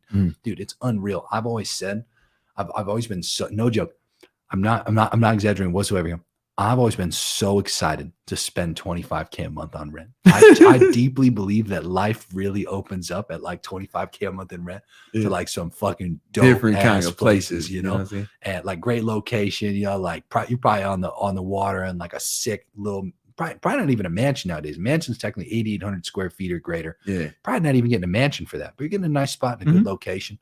But anyway, moral of the story, dude, I'm pretty close now, you know? And my point is like, that's over a decade. You know, I'm 29 right now. It's like that started when I was 19. That's an example of the, what'd you call it? The victory cyclone, the fucking victory cyclone, dude. It's like the small little jumps. And then there was one pretty big jump. I'll never forget, man. When I went from 10 to 18, kind of made my stomach drop a little bit. I was like, I knew I could do it. It wasn't even it wasn't even a question on cost. But because of the jump, I was like, ooh, you know, feel something, right? But it's like, yeah, I still did it. And once again, it's like now it's totally normal. Like it's once again, it's perceptually small to me. That's what happens in the victory cyclone. You make that little jump when it's kind of uncomfortable, then eventually it just becomes totally normalized. You acclimate to it. Exactly. And then you take the next little jump, you know, and then all of a sudden you're like, for me, it's like pretty close to my actual goal, you know? And as long as you're spending and as long as you're investing in shit along the way, and you know, then as long as you're investing in shit along the way, it makes sense. All right, we're gonna ask some super chats in a minute. That was good shit, man. That's a whole video we're gonna clip. You know what I'm saying? But and some people might be thinking, why don't you rent? Why do you rent instead of buy? Well, it's really simple. I mean, for me, I have an inner circle program. So I have about 50 to 60 of my highest level students. They all do a couple $100,000 a month. I think the lowest one does like $50,000 a month. We got guys in there doing millions of dollars a month. But to be clear, that group grows through time. I started it in 2019. Yeah. Dude, when I first started it, it was in my penthouse. It's like I could fit the fucking 6 to 12 people that were there in the group, like at these masterminds that I do at my house. However, through time and as the group grew to like 60 people, it's like, although, it sounds crazy to say I live in a 12,000 square foot place. It's like, honestly, you've been to the mastermind. Yeah, it's dope. When there's 60 people there, is it not justified that I technically need more space, or at least a place that's like more open with the square footage that the house has? It's like, so to be clear, I have to be fluid. It's very important to understand. I own land. Like I own properties. We both have a lot of investments. Like I have Section 8 properties. Like I own real estate, to be clear about. Like it's not in terms of where I live, because I throw masterminds at my house. It literally makes no sense for me to own a property because you're gonna have to upgrade pretty soon. Exactly. Like typically, like let's use the example: the group grows from like 50 to 100 people, and I still want to do it at my house. And about 3/4 of them show up to every mastermind that I do. Yeah. Like literally, the next place I move into, I have to get like more of an open floor plan. Might not need to be as big, but I've got to like change the environment again. It's potentially going to cost more. Point being, it's like Makes no sense for me to fucking think about how many times I've upgraded. I don't know how many places I've lived in the path, like that rent chain I just described. But starting at the $6,500 one onward, I've had masterminds at my house. Before that, it's like I just wasn't rich enough to be able to buy, to be rather direct. You know, like when I was doing the $1,650 a month or the $2,300 a month, I was split living. Like that made no sense. It would have been a great time to buy, to be fair. Yeah. But it's like, once again, I wouldn't be able to use those properties today. You know, they'd just be like, oh yeah, go stay in my apartment in town. Or like I'd probably put them up as rentals. You know, I don't like to own the house. I don't like to own the house I live in. It's a weird thing, man. Dude, I had people at my house, they doing maintenance. It's like, I'm not paying for any of that shit. You know, it's the homeowner's responsibility. It's the same thing we were just talking about earlier. It's like, I don't have to give a fuck about that. I just call them up. Hey, this needs done. You know, like fucking bring somebody over to fix it. And I don't have to worry about selling it, or when I want to leave, I just leave. Yeah. I will say this, you know, to be fair, there's like entrepreneurs that I know that have chosen to buy that, like, obviously don't have to do masterminds. Yeah. And they bought in markets like here in South Florida, and they've seen some serious appreciation. And like, depending on when they bought, made money doing it, to be fair. And like, I'm not saying it's not a make money thing. I'm not saying it's a good idea, but to be rather direct, doesn't make sense for you. Literally just based on the fact I throw events at my house. For me, it doesn't make any sense at all. The reason I didn't, because I moved here, the market was like fucking crazy when I moved to Miami. Yeah. And I was like, now. Yeah, that would have been a crazy time to buy. I would have lost. My shit would have been way down right now. Yeah, for sure. No, you definitely would have lost money. Yeah, I would have lost a ton of money. So I think I'm just waiting for the market to be right, for a place got to speak to me, and I'm gonna have to make sure I want to stay there for a bunch of years. Yeah, it's true. It's true. You know, because it just sounds like selling a house that you live in. It just sounds like a nightmare. Yeah, I've worked with a lot of real estate info product people through the years, specifically to learn about the real estate game. And there's definitely a lot of like simple ways to be able to buy, and then once again, turn it into a rental later if you do choose to leave, or like, you know, leverage it for refinancing to pull cash out and then go buy your next property, or, you know, use it for like a HELOC to get some additional cash out. But I'm not a fan of living in my savings. Believe it or not, out of all people who told me that, my barber told me that earlier today. He was like, you know, when you own a home, he owns like a $400,000 home here in Miami. He was able to pull like $150,000 HELOC out of it. So like he literally said he's living in his savings, and that $150K HELOC that he got, he didn't refi. You know, that's something that it's a credit line. He has to pay it back. I do all kinds of things like overfunded whole life insurance, where it's literally the same exact thing, where I can pull money against my overfunded balances and get the benefit of life insurance. There's all kinds of investments where we can do the same thing that people that fucking own homes do, you know? And I just think about also like with another thing that, you know, you got to put down 20% down, right? So like if I get like $10 million crib all the time, $10 million crib, so I got to put that, I got to put down $2 million. Right, you probably got to put down more than $10 probably have to put down too, because that's a big jumbo loan. Let's call it. Let's call it. Let's call it $3 million maybe. Well, I mean, to be clear, it's like so.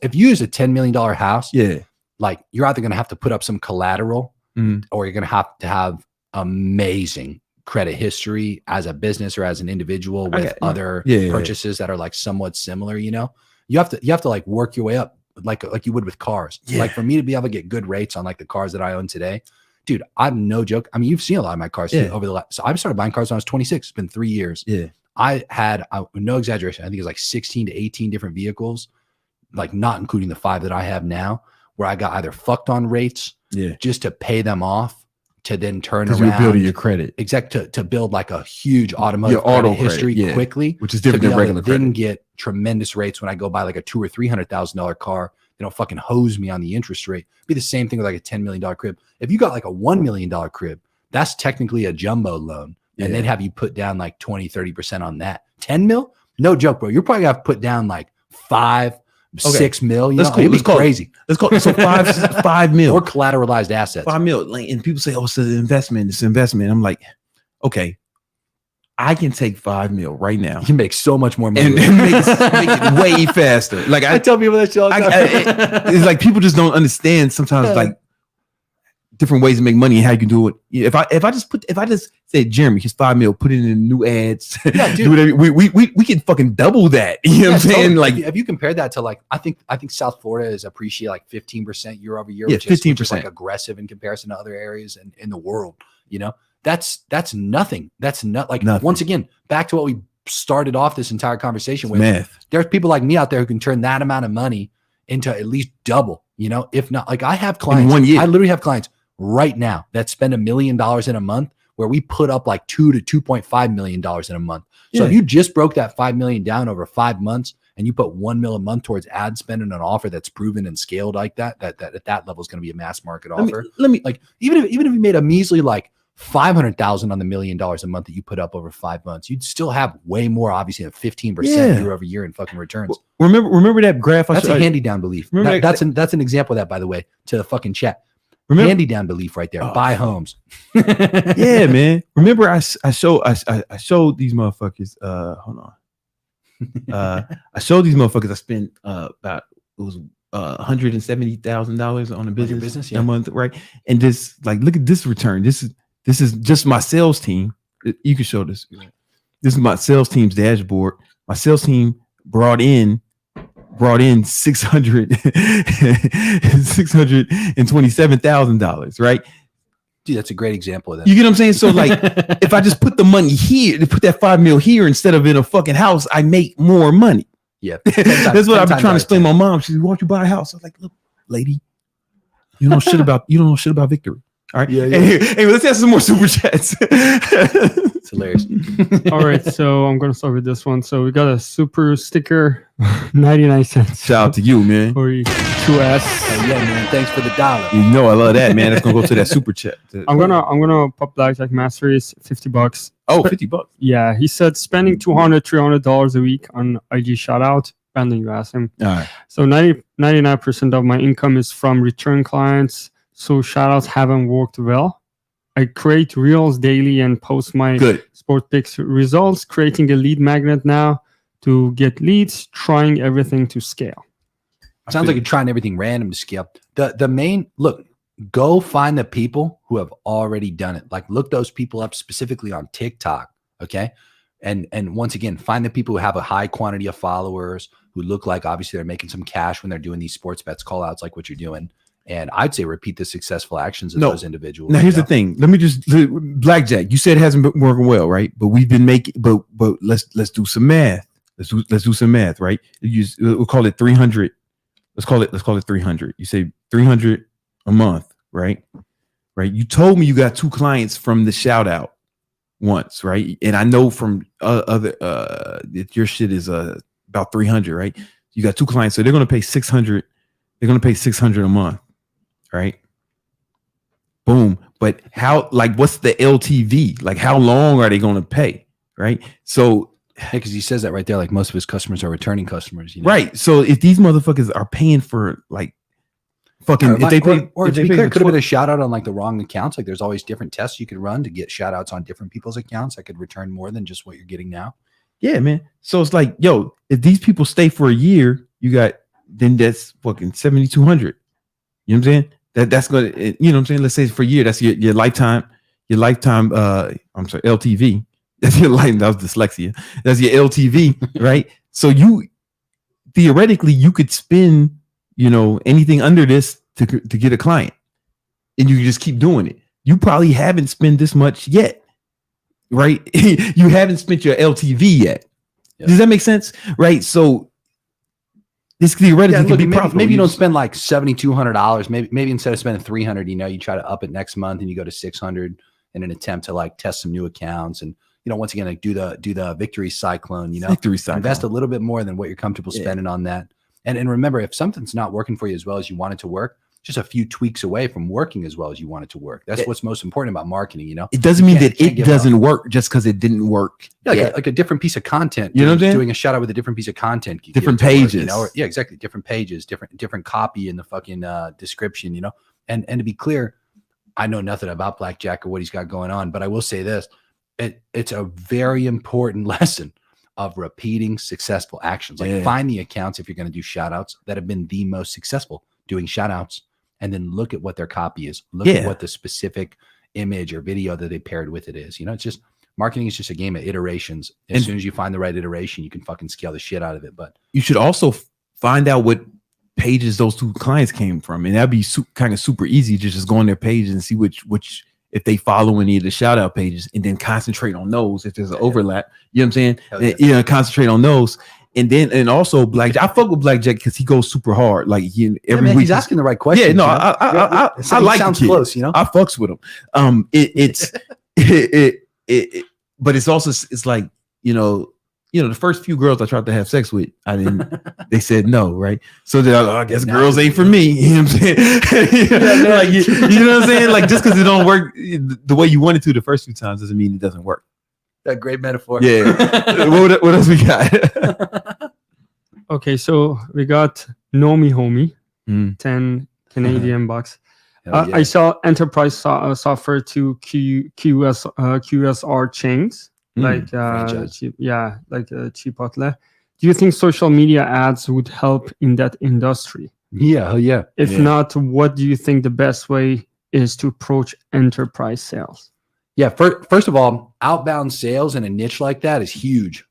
By the way, I put my blue blockers on because I'm a disciplined man. Okay, as soon as the sun goes down, my fucking blue blockers come on. So that is what it is. Not fucking around. Okay, moral of the story. First of all, I've actually used ads for all kinds of things that people don't think are possible. Like we have a company, they manage $23 billion in AUM, which stands for assets under management. Okay. They manage 23 billion of other people's dollars. This is a fleet of about 15 executives who say it's impossible to get the type of lead that's going to work with us and invest cash. There's no way those people come from ads. Their entire model is getting referrals from a big company called Fidelity. They've never thought possible they could get leads from, as an example, Facebook and Instagram advertising. Because you just don't think of that when you think of Facebook and Instagram. But in reality, there's 2.3 billion people per month that sign on to Facebook. Yeah. Okay. There's 1.3 billion people that sign on to Instagram once a month.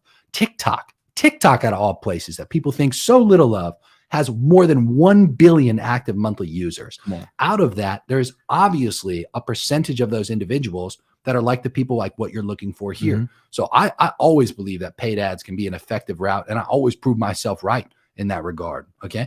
Because once again, it's just, there's a high quantity of people on those platforms, and the targeting is typically really good to be able to get in front of people like that. But the other thing is outbound sales.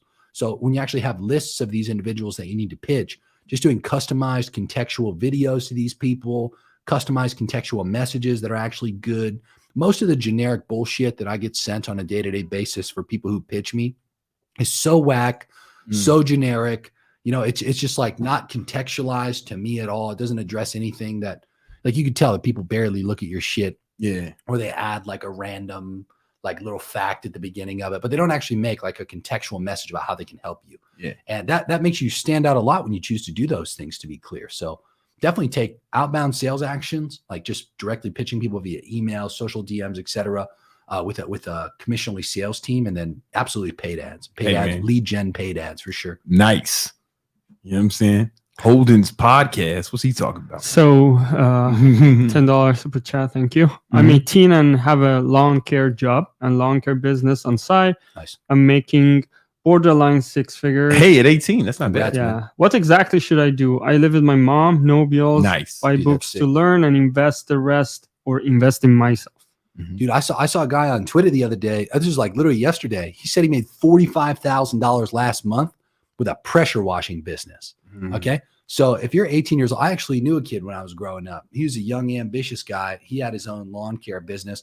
He just kept scaling it up. Just month over month, he just kept spending more money to either buy more equipment, hire more people, do some marketing, go door to door and just pitch people in the same neighborhoods he was already cutting from. Social media eventually came out. He started putting up, I wouldn't say social ads, just more so making a presence online.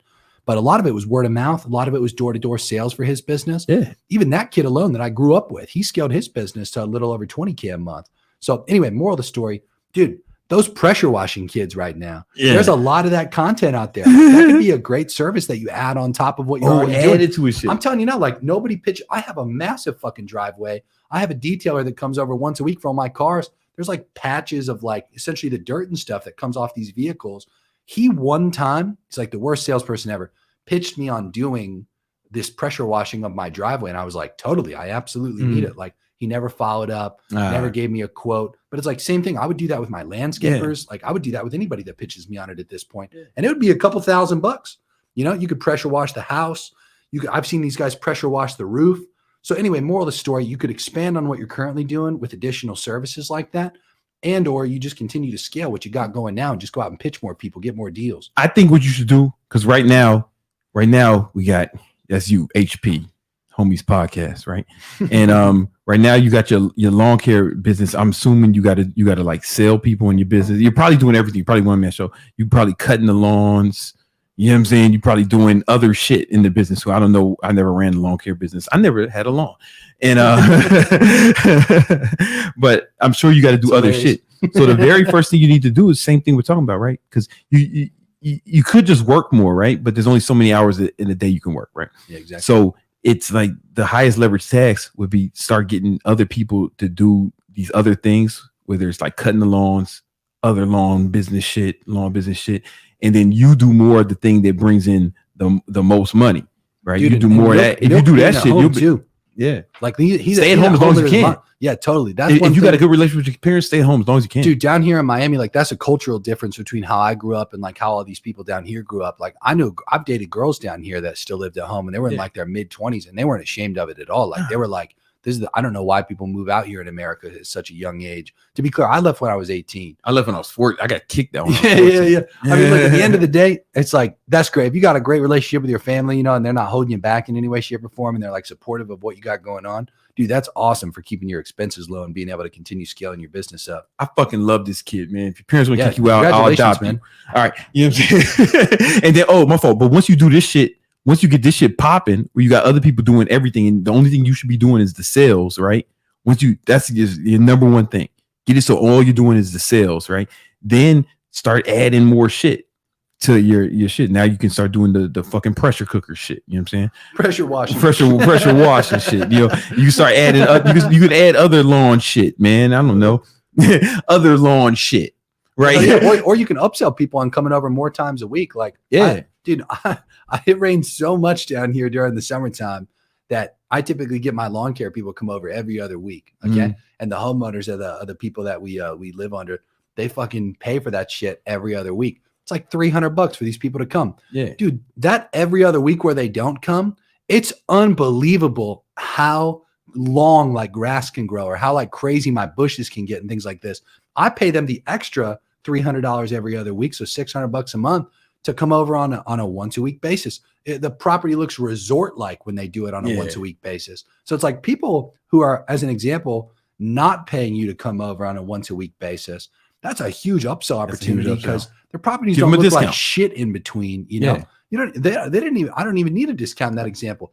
I literally just wanted to look how it looks. Well, that's because you asked them about it. But I'm saying like if he's going to sell it, maybe hey man, give him sell packages when they have more frequently. Dude, I would fucking hey, what's going on, homeowner? Yeah. I wanted to ask you. I noticed that when we come, especially during this rainy season right now during summer, it's not getting out of hand. You know, it doesn't look terrible, but I mean, man, it's a little wild in these it's a little wild where we're not coming. You fucking up the property values. Your neighbor's gonna get mad at you. I just wanted to ask, like, do you want us to come over on a once a week basis instead of coming over every other week? And dude, to Brandon's point, like if there's any hesitation, sure, you could drop your price, but just ask first. Ask before you drop the price. Yeah, totally. Yo, man, I bet you can get people to come over twice a week instead of even just once a week, you know? And then you quit your fucking lawn care job and focus on the business 100 times. Man, then even better, you fucking sell that business to a bigger landscaping or lawn care company that's in your area that would happily roll you up and take your customers. Come on, man. You can get yourself a nice little lump sum before you turn 20. Before you turn 20, man, you know what I'm saying? And then don't give your mom no money and stay in the house. No, I'm just kidding. No, that's just, and then you can stay in the house. Man, that's a cheat code, man. That's a cheat code. I'm just kidding about don't give your mom we got money. I gave my mom. I pay all my mom's bills. But David 111 gave you $5 in the super chat here. How important is environment to becoming successful, dude? Like the most important environment for me.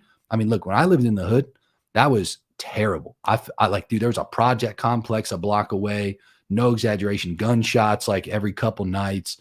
It was very like unsafe, you know, heavy police presence, people like mobbing on the corners at corner stores and things like that. It wasn't advantageous for success. I had this piece of shit laptop I got off Craigslist. And remember I told you that client that had paid me $12,000. That was done. All I did that work was on a piece of shit laptop on library Wi-Fi. Yeah. That made a huge difference. If you're not around people who are supportive of what you're doing, like my buddy at the time that I was living with, he was very supportive of my entrepreneurial ventures, as I was of anything that he chose to do. point being, it's like you got to have people around you, and you definitely got to have like a physical environment around you that helps lift you up. I want to be clear though when I say this. You can't make any excuses in the instance that it doesn't. Okay. Because like Brandon says, excuses are for bitches. They are. And that's why I like that podcast, that little fucking sound clip so much when I lived there. It's because I knew that my environment was fucking terrible. First thing you got to do is change richer. However, I couldn't allow it to be a defining reason that would hold me back or like prevent me from my pursuit of getting richer and just at that time trying to level up my opportunities, you know? Look at you now, man. Yeah, hell yeah. All right. We got Joey Wins a Lot, $10. Great name.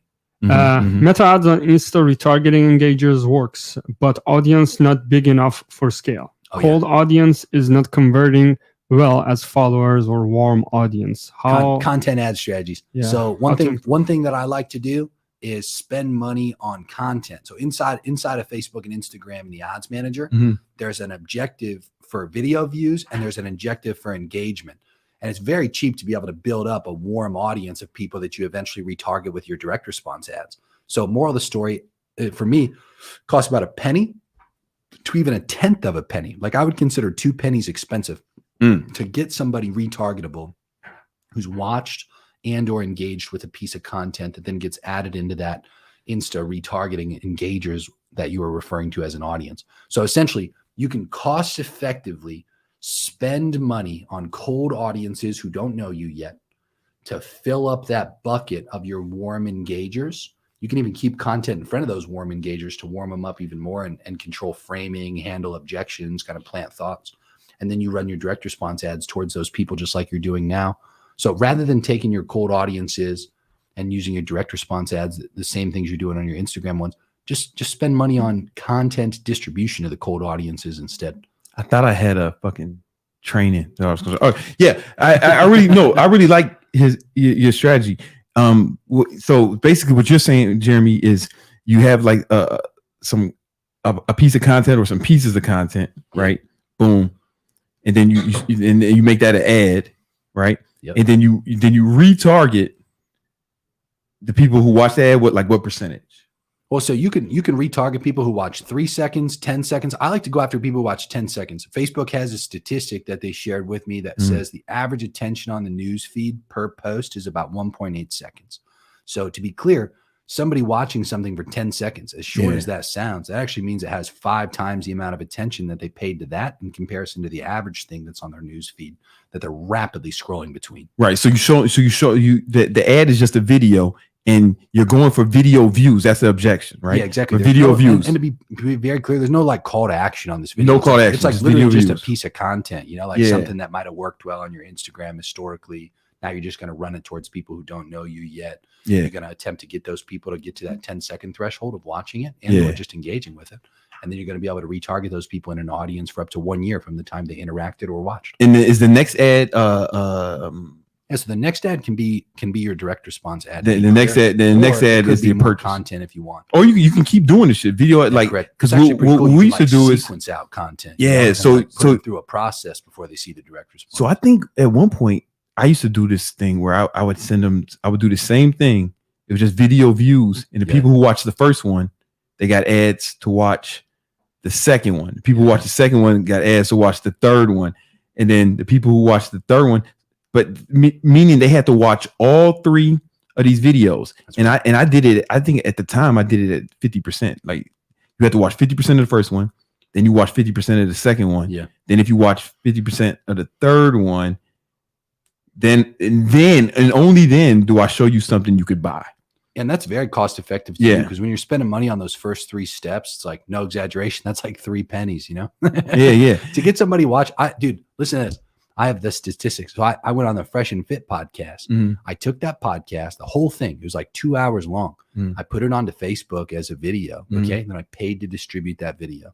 Guess the cost to get somebody to watch 95% of a 2-hour video. How much does it cost? $1.07. $1 to get somebody to watch 95% of a 2-hour video. Yeah. So I'll spend $1.07 all day long to get somebody super framed on exactly what was talked about inside of that podcast. And then I'll follow up those people. So to be clear, it's like that video, if you go look it up on my Facebook, it'll show like 10 million plus views. But to be clear, it's like in terms of total quantity of people that actually got to 95%, it might be thousands or tens of thousands. So then I'm only spending money on the direct response to target like 1,000, 2,000, 10,000 people a day, 30,000 people a day. Yeah. Like $5, $10 a day, You know what? Ezra Firestone, you know that dude, right? Yeah. So guy. Yeah, he told me about this a long time ago. He would have a video that was like, it was like 1 hour, right? Yeah. 1 hour video, and he would just run cold traffic to it, and it was just video views. That's all he went for, video. So it wasn't conversion and video views. And then people who watched, he said 90%. So it's funny. He said if they watch 90% of that, intent people, then those people go straight to an ad where they have to buy. You know what I'm saying? You know what I'm saying? And it was like a cheap thing. It wasn't even expensive.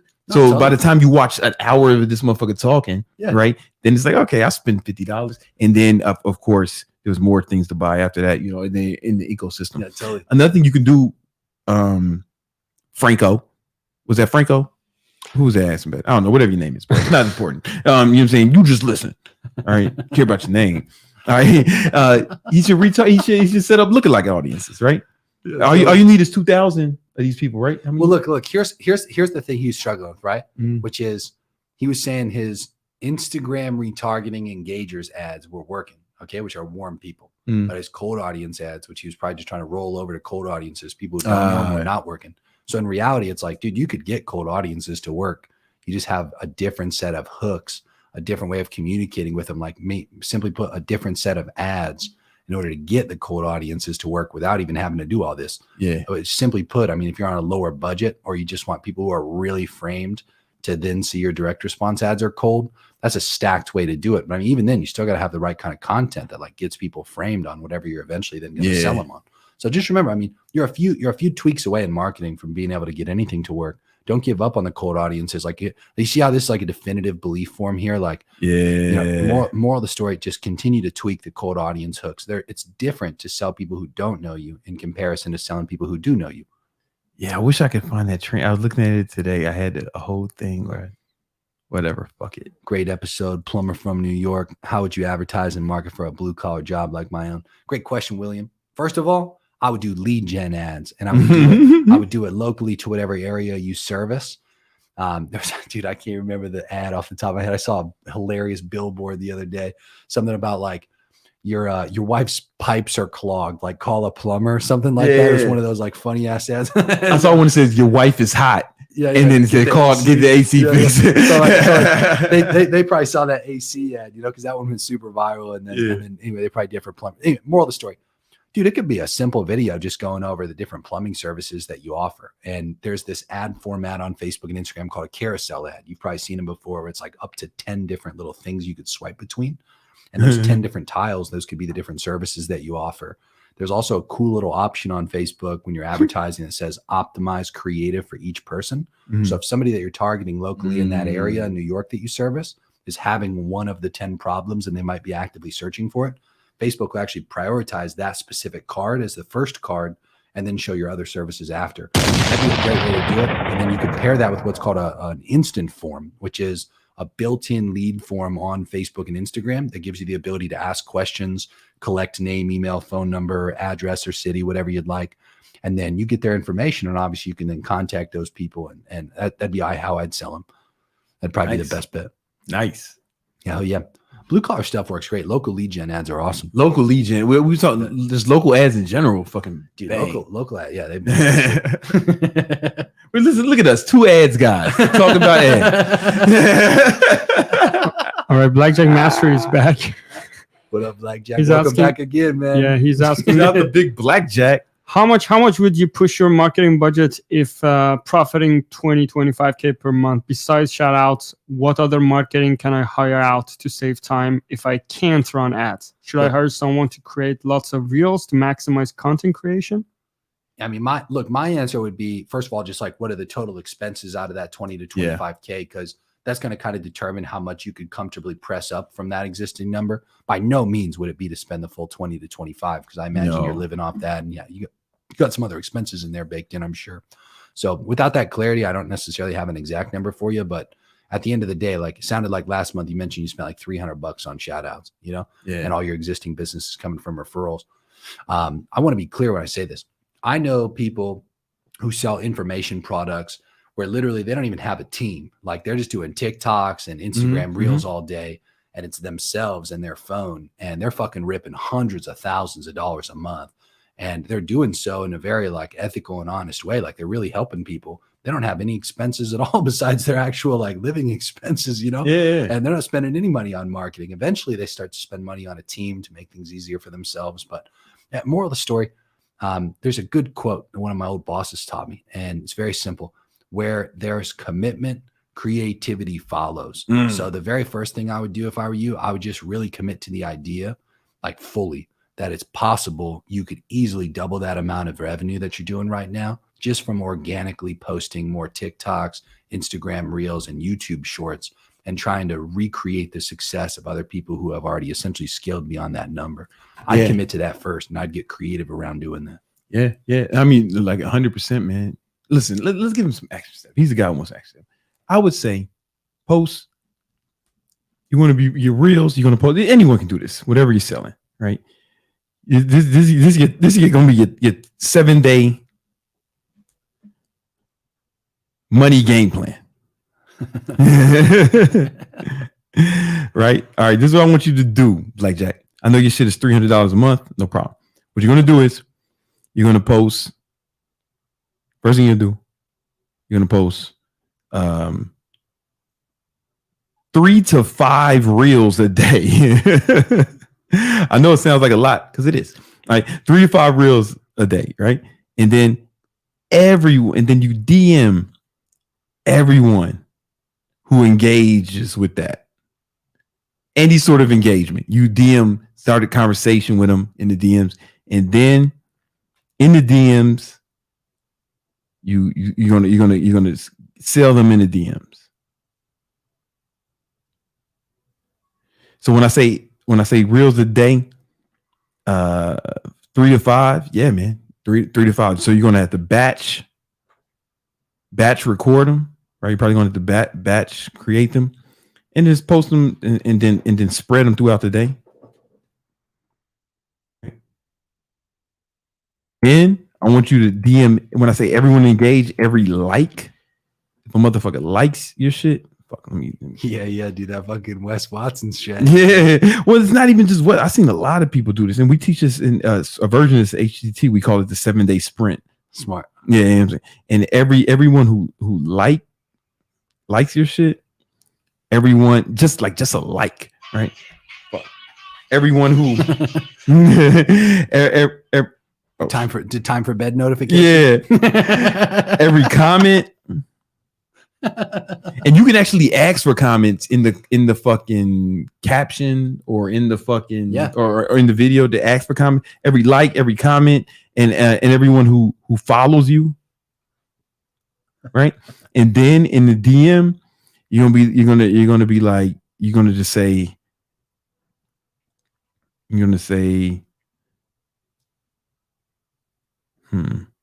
thanks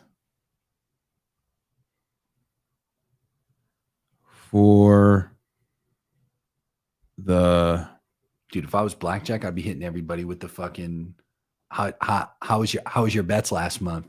Yeah, you know. Yeah, okay, do that. That's what you're gonna do. What's your record last month for your bets? How did it play out? Yeah. I would do that, right?